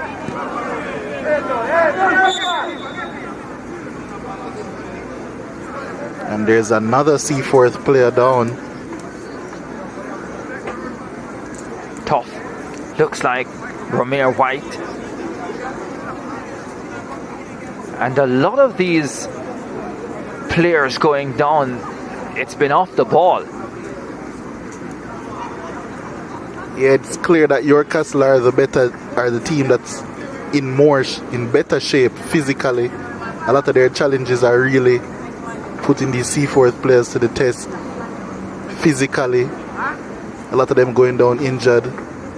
I'm sure the heat isn't helping the situation, but a couple of these players are really struggling. Maybe they'll have to make use of a couple more of their 7 allotted substitutions.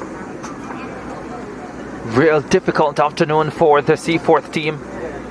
And 10 minutes since the start of the second half, and I doubt we've had 6 minutes of football.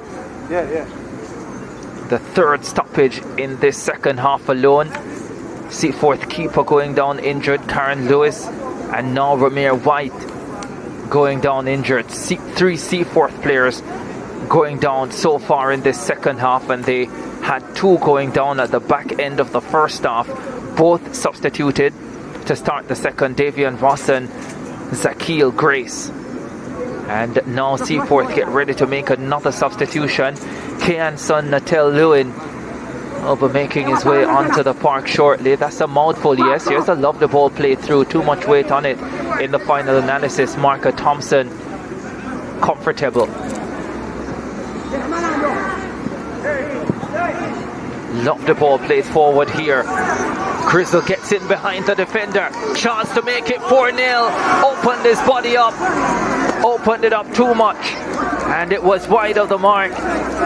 He could easily have had a hat-trick so far this afternoon, Rakeem Grizzle. Oh, that was not the best of finishes there. He did so well to get beyond the last defender. Maybe he took it a tad bit early.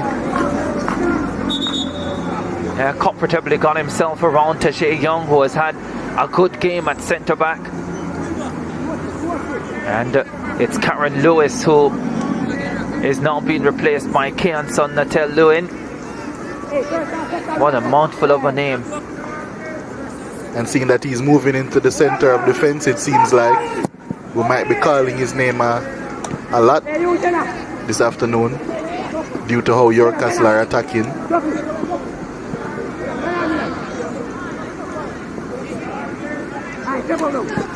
That change there, seeing Nashu Williams move into the center of the park for Seaforth, their ever versatile captain.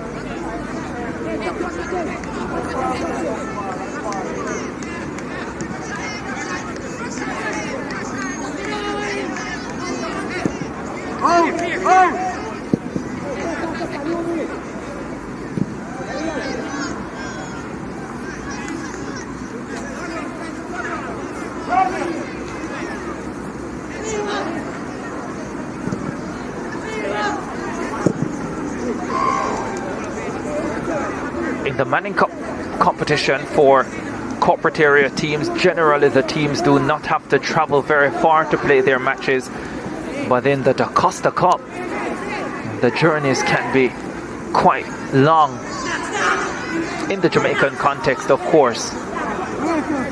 In the first round, they try to alleviate that by placing teams in groups where it's teams that are close to them geographically, but in the second round and beyond, there's nothing they can really do to help it if they want to crown a conclusive winner.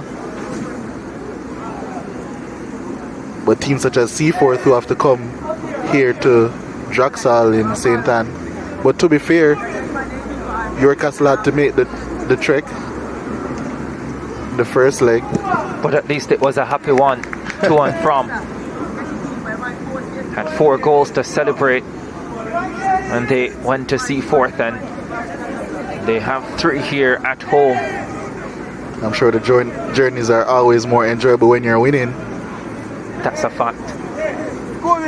60th minute of the contest. Yorkcastle leading this one by 3 goals to 0. They're up 7-0 on aggregate. They really couldn't have asked for much better. It was important for them to top their zone. Yorkcastle, which they did. It meant they avoided Dintil in this round of the competition. Deprived us of a very good tie though. Hopefully we'll be seeing them face off later on in the competition. Yeah, I think it's a very good tie to be deprived of at this stage of the competition. Just the round of 32. Then we move to the round of 16, round of 8. Long way to go in the DaCosta Cup. And another change being made this time from Yorkcastle's end. They're going to be bringing on Jamari Nolan, who has scored a couple of goals this season. They're number 10.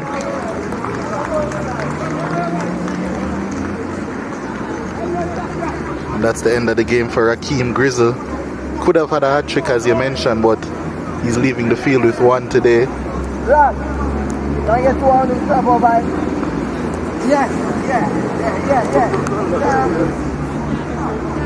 And it's one that, given the position he found himself in, he really couldn't miss. Also coming on, Kevon Harris. It seems as if they're giving a rest to their captain, Damani Miller, in the center of the park. Yeah, having got the goal from the penalty spot. And with his team well clear, in no danger of surrendering this time now, with them being 7-0 up with just half an hour to go. Goal scorer here, Dixon, has taken the captain's armband. Centre back.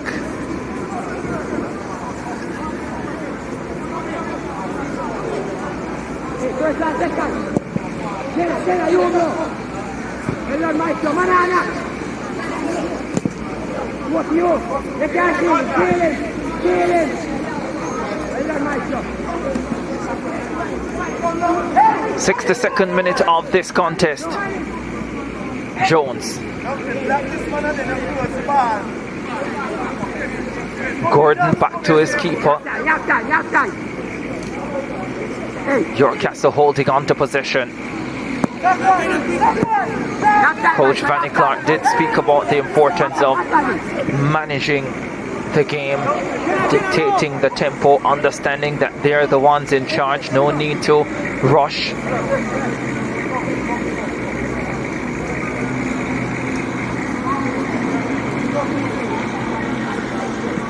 Well won by the substitute Crossdale.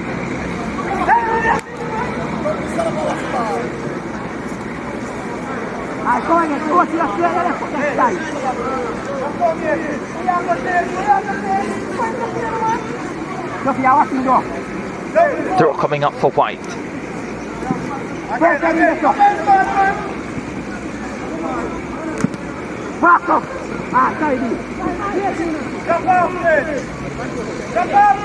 Power does really well for Yorkcastle to win possession. Picks out Tariq Jones. Jones gives it back. Well kept in by Crossdale. Beckford with a cross. It's not a bad one, but it's headed away.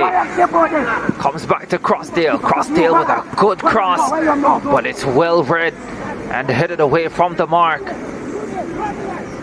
Javon Mills with the expert header away for the Yorkcastle team. Now Yorkcastle can head forward the other way, and they will have a great opportunity. And well, that's been scoffed by the substitute Kevon Harris.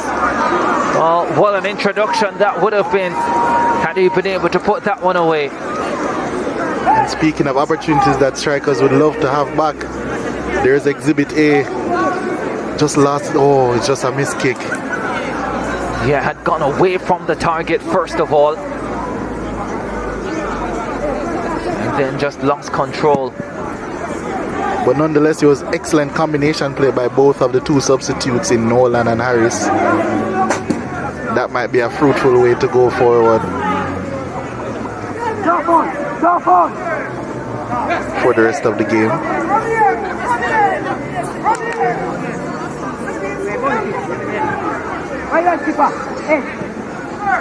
Knox.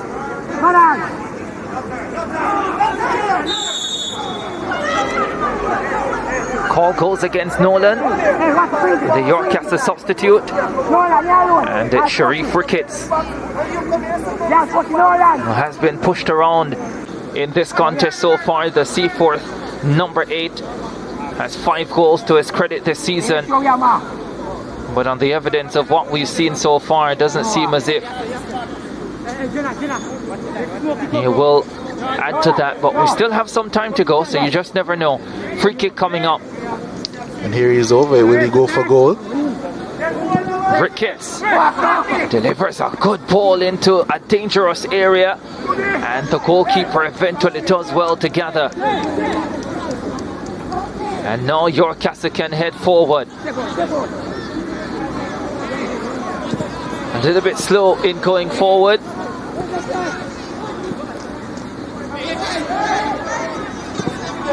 Pottery for Tariq Jones. Wilberforce.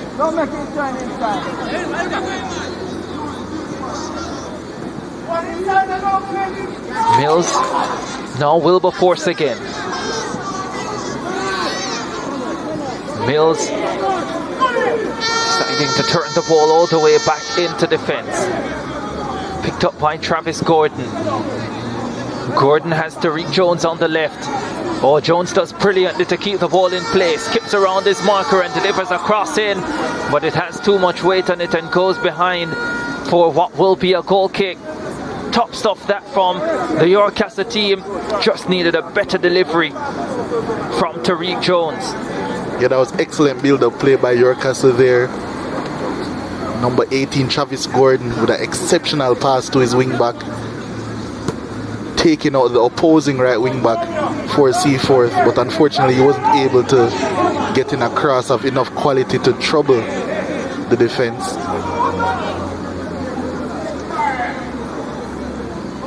Throw for Romeo White. White for Seaforth. Crossdale showing some speed here, Crossdale, but the pass leaving a lot to be desired, and it allows Yorkcastle to get possession. Now the captain Williams for Seaforth does well to shield the ball, and not sure what Crossdale was trying to do.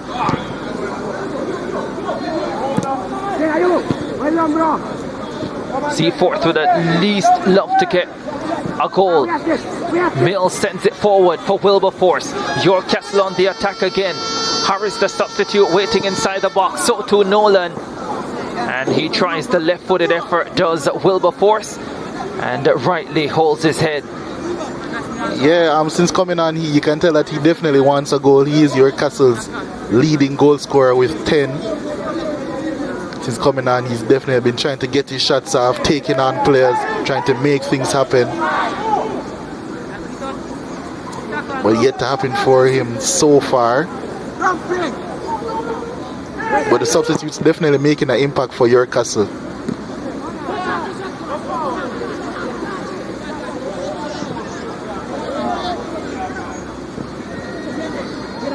The DaCosta Cup, intriguing the setup this season, like we've seen many seasons before. No real clear-cut favorite, and several teams suggesting they may have the quality to go all the way.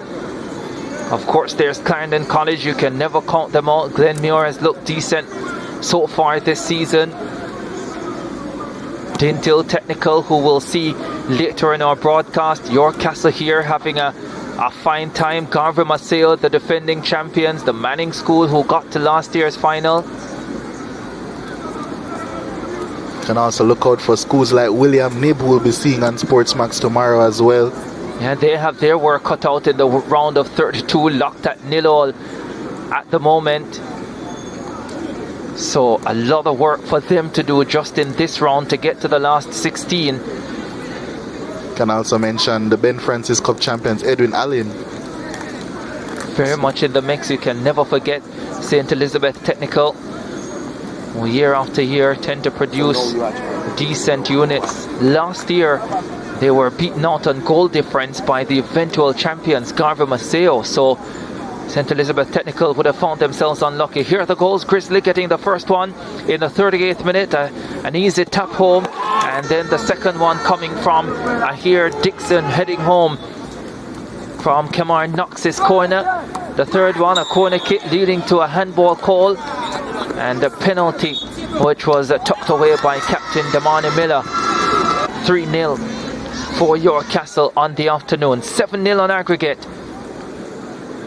And this one, a scheduled stoppage, the water break, but we've had several in this second half. It's been a stop-start second half here. And I think that stop-start second half has really spared the blushes of Seaforth, because York Castle have looked very dangerous almost every time they attack. With 20 minutes left, it remains to see if they can repeat the scoreline which they did in the first leg, 4-0. Yeah. It's a good thing that the York Castle head coach Vanny Clark is wearing a white shirt, because to be in that long sleeve shirt in this heat, well, I guess his team is ensuring that he's not feeling the heat, but gosh. His team, and of course that wonderful cap he's wearing. Not even sure that helps, but okay. 3-0, York Castle leading over Seaforth.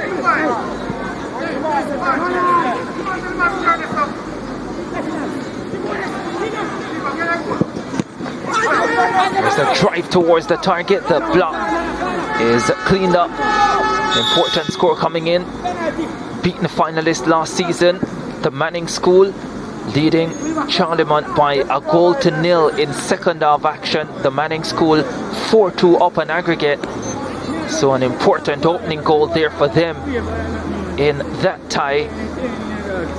And that first tie was hotly contested.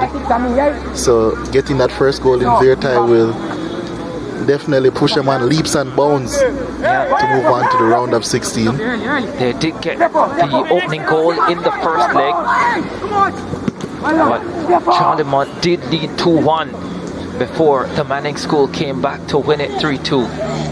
Mills in possession for York Castle. It's going to be a very important player for them if they are to go deep in this competition.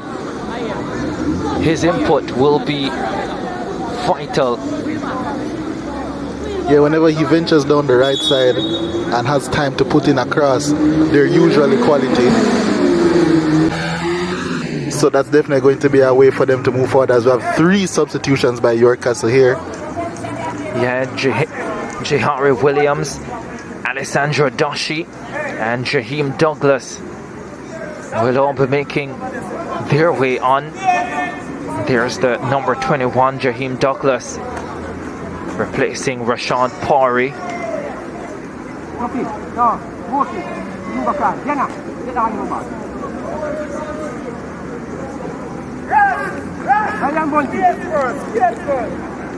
Alessandra Doshi, the York Castle number 14.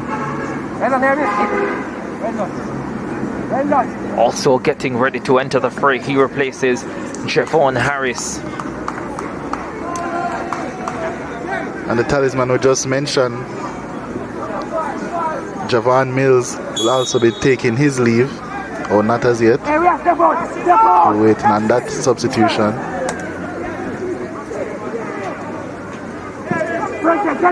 In the meantime, Seaforth in possession, but only momentarily. York Castle right back with it. Oh, Knox, beautiful. It takes the ball down, skips around his man, heads forward, plays a delightful pass, and now is a chance. Oh, brilliant block. That should have been 4-0. The work was done by Kamar Knox. He was superb, as he's been for the entire game. Yeah, but first Kevon Harris unable to put it away, and then the follow-up well blocked as well by Tajay Young in the center of that defense. This one produces another brilliant save from Romario Simpson. Hasn't he been superb today? And once again he's floored. Had it not been for him, we could have been looking at a lot more. Tajay Young has been great in defense as well for Seaforth. Another block coming from him.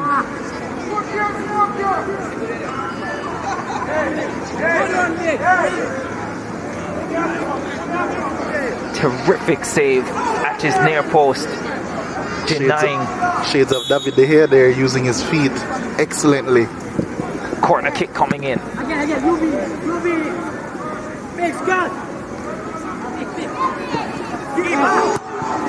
Good cross from Douglas, the substitute. Comes on to Nolan. Gordon trying his luck from distance. That's blocked, and a corner kick coming up. Final substitution, Tariq Jones. He's been replaced. And Shihari Williams comes on.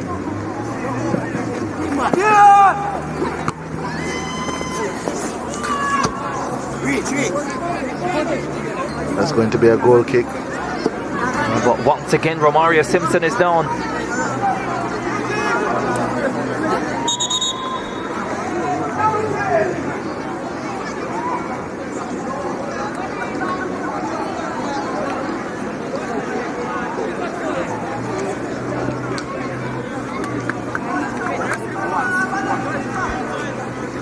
Rough afternoon for him. There's another look at the play, or the latest play that has him floored. Romario Simpson.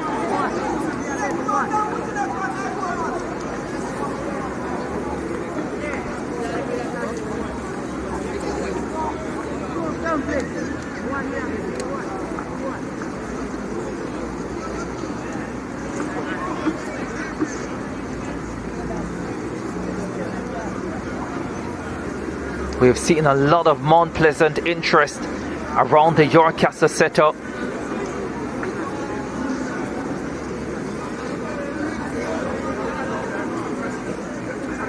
And that's the former Mount Pleasant head coach, Wally Downs. Well, still enjoying life in St. Anne, and why not? Beautiful parish, beautiful place to be. If you ever want a vacation, you can always head down here. Why not? Great place for weekends, 2 weeks, however long you want to stay.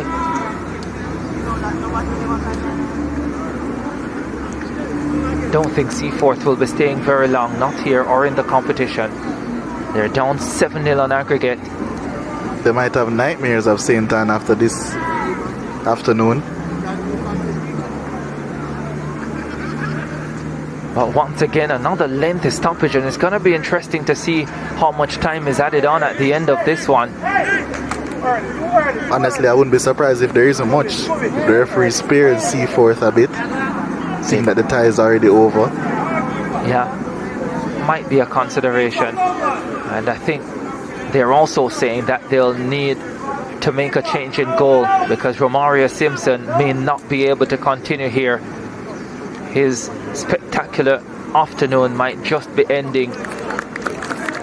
And after going down on several occasions, this time he's just unable to get back up and continue. But what an afternoon he's had. He's been fantastic in goal, and had it not been for him, the scoreline could have been very, very different. And now Sheriff Coote will be left with the responsibility of seeing out the last 12 to 15 minutes of this contest. Yeah, he got a standing ovation there on the way off. Much deserved, well deserved. He was, as you said, fantastic in goal for the 79 minutes of this tie. It's now time for Coote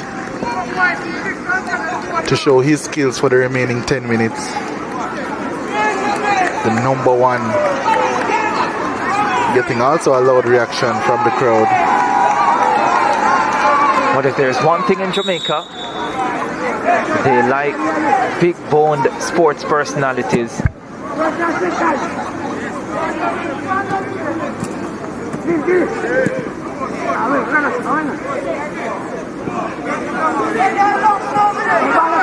Yorkcastle leading by 3-0. Seaforth looking for something to take back to St. Thomas. They might have an opportunity to do that now. Free kick for Seaforth on the right wing. Let's see what Sharif Ricketts can serve up with that left foot. Yet to impact the game as he usually does today. To Manuel. Ricketts. Near post, headed away. Nolan picks it up in midfield. Nolan does well. Wilberforce has it now. Cut back inside. Oh, this is delightful stuff. And the goalkeeper comes up with a wonderful save. Because that was low down to his right. The final shot coming from Jaheim Douglas. Oh, in many ways, that build-up deserved a goal. That was a lovely build-up there. Excellent cutback to the penalty spot. He expects to finish, and what a save that was. What a save that was. But it was actually Douglas who was on the scene looking for the rebound, but he wasn't the one who took the shot originally. And once again, their forward, Wilberforce, is in an offside position this time. Oh, probably the most enterprising bit of football coming from the Yorkcastle outfit today, and a lot of the substitutes were involved, including Alessandro Doshi. It was his cutback that led to the shot. A lot of intelligence there. You can tell that was a very well coached move. Every player knew where to run, where to pass the ball to. Here they come again with Knox. Knox for Williams. His attempted cross blocked by Keonson Natel Lewin. No, I didn't get a touch onto it actually. So it's gonna be a goal kick. Judging by the direction, I can tell why you thought that there was a touch on it. I thought surely.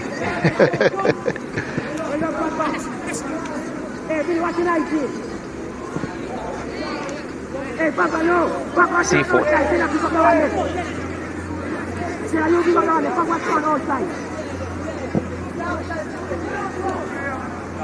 Flag is up, offside. The call actually came from the Seaforth bench. Said, Scooby, you're offside, Scooby. And if the assistant referee wasn't sure, then she got confirmation from the Seaforth bench. Interesting nickname as well. Scooby. Do you know Scooby? I know one now. Scooby-Doo. The only one I know. I'll have to ask him after the game what's the relation. I thought you were going to ask, where are you? Seaforth in need of him. in this contest to solve this puzzle, but I'm not even sure Scooby-Doo could solve this.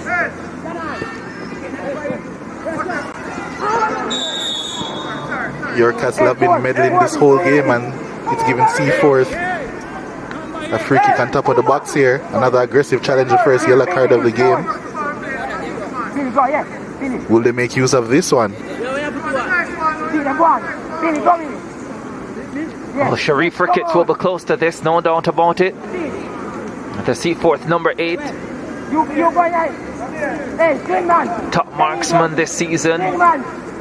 And with Karen Lewis off because of injury, then you expect that he will be the one to take this. There's Coven Crossdale, came on at halftime. Seems as if the captain is drawing rank, however, Nashu Williams. And there is Travis Gordon down for York Castle. And the trainer Bradley Nelson sprints on. Well, can't exactly call it a sprint. It's a jog. I'm not sure it's safe to sprint in these conditions in any case, unless you really have to. Another stop, and Nelson is signaling that they'll need to make a change, York Castle. Concerning, I think, one thing York Castle will not want to leave this match with is with injuries going into the last 16 of the competition. Things will get tougher there. They're getting ready to bring on Owen Jump. They're number 17. No, that is a name. Owen Jump. Yes, sir. No, Jump, Owen. Can just imagine Owen Jump at training. He replaces Travis Gordon. Let's see what Seaforth can do in this free kick. It's a tall wall.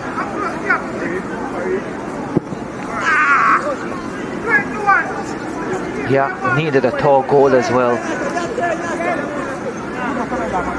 That wasn't the best of efforts. Hasn't been the best of afternoons for York Castle, for Seaforth, sorry. York Castle with a great afternoon, 3 more goals to add to the 4 that they scored in the opening leg. Mills. Alessandro Dashi jumping into centre back there, showing the versatility of the player, of all the players of this York Castle team. And another player down. This time Davian Ross, player that skied his free kick not too long ago.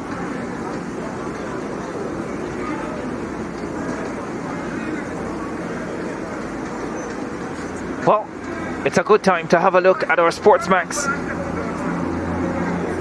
at moment of the game. And this game at the start of the second half, and was the save from Romario Simpson. A terrific left-footed drive from Kemar Knox had a marvelous game, but Simpson full stretch away to his right, equal to the task.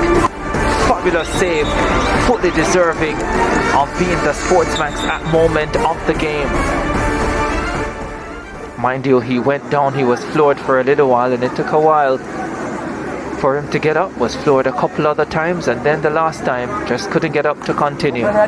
But he can have a smile. Yeah, it's okay to smile, even though your team is down by 3-0. You've done a marvelous job this afternoon, and that was just one of about 3 or 4 excellent saves from the young man.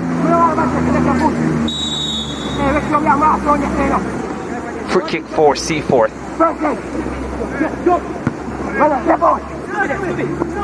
Crossdale. And that left-footed shot from Sharif Ricketts, wide of the mark.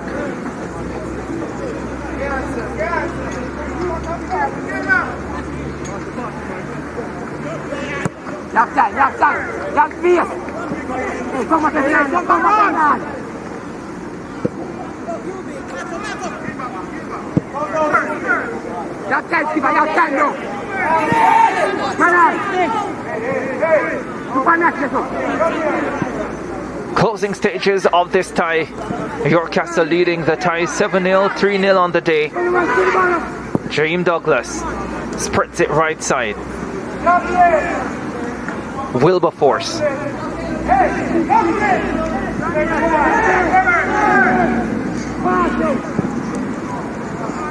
Knox.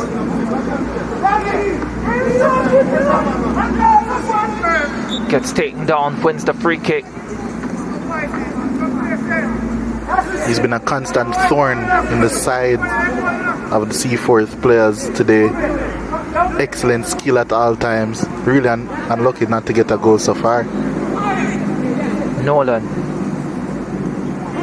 Knox goes down, does well to maintain possession. Jump. Picks out Dashi. Back to jump.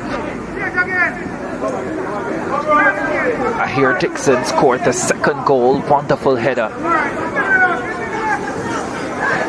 Williams. Nolan. Williams again. Knox. Just holding on to possession here. Jump. Dashi. Wilberforce. 10 goals to his credit this season. Wilberforce cuts inside. Wilberforce set it up well, but the shot blocked. Jump. Dashi. Wilberforce turns away from his markers. Dashi, Wilberforce working in tandem. Wilberforce trips over the ball. Oh, does well to recover and retain possession. Yorkcastle managing the closing stages of this game really well. This is Dixon. Williams. Back to... I hear Dixon. Even the keeper is involved. Dashi now. Most extended period of possession in this game for Yorkcastle. Pretty much putting on an exhibition. 3 minutes of time to be added, and we're in the first minute of that. Here is Knox. Skips around one. Picks out Williams left side. Williams with a delightful cross and a fabulous save and a magnificent block off the line. Oh, what a finish that would have been to a fabulous piece of build-up from the Yorkcastle team. Now that is football. What excellent build-up there. And it's that guy again, Kemar Knox. Unfortunate not to get his name on the score sheet. Cleared off the line. Terrific recovery from Tajay Young to make the clearance. They come again with Mills. Mills from distance. That's over the top. And that's about as brilliant a passage of play I probably have seen all this season. Everyone getting a touch off the ball there. That's what you call sustained pressure. That's what the best teams in the world aim to do, and Yorkcastle just did brilliantly there. Unfortunate not to get a goal from it, but if they have the ability to do that, this 7-love aggregate scoreline will just be a warning. Williams heading forward once again. I was impressed with the quality of the cross as well from the substitute Jahari Williams. Came on in the 76th minute. And earlier, Leger, you spoke about the fact that this Yorkcastle unit does not only have very good players in their starting unit, but a lot of quality on the bench as well.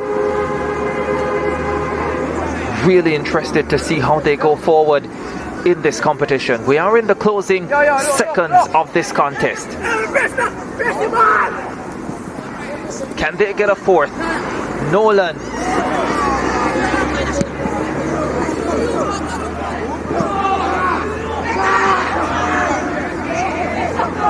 jump. Who's looked also composed since coming on. He has Knox. Hasn't been jumping the slightest. Well, there's the final whistle. Yorkcastle have come to St. Anne and they have done the business. They win by 3-0 on the afternoon, 7-0 on aggregate, and they move into the last 16 of the DaCosta Cup. It's the first time since 2012 they have made it to the second round, and here they make further progress, and they do so with a statement performance, another statement performance, 7-0 on aggregate over Seaforth. And if the rest of the field were not watching Yorkcastle, they certainly are now. Sharif Coote came on and he came up with quality saves for Seaforth, but in the final analysis it wasn't enough. Yorkcastle winning by 3-0, 7-0 on aggregate.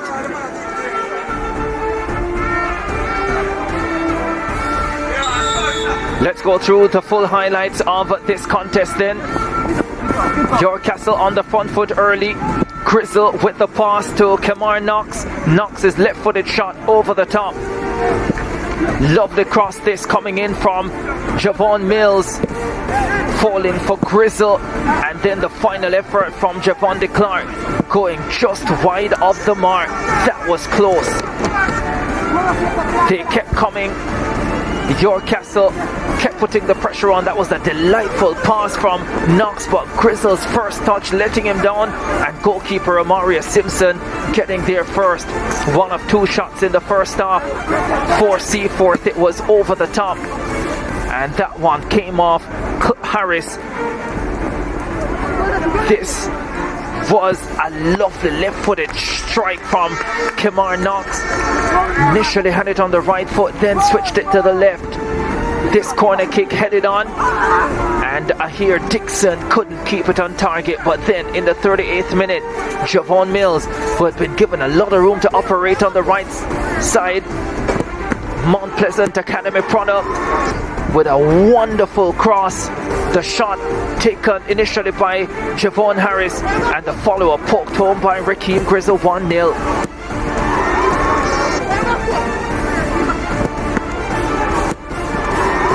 In the right place at the right time, anticipating well Grizzle to get the opening goal of the contest, and then a couple of minutes later, corner kick coming from Kamar Knox, and I hear Dixon meeting it this time with the head, this time no mistake. First time was practice, that time was perfection.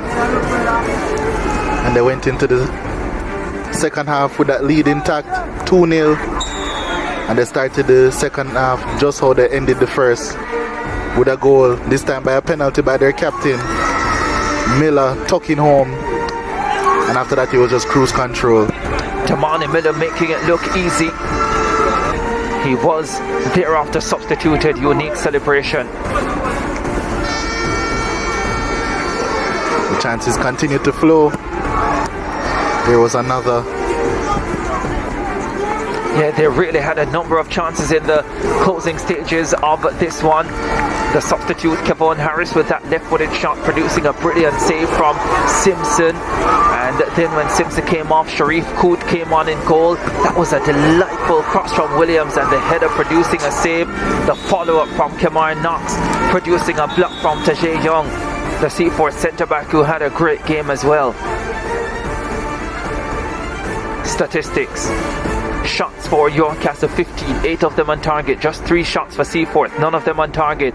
21 fouls committed in the contest, 14 of them by Yorkcastle.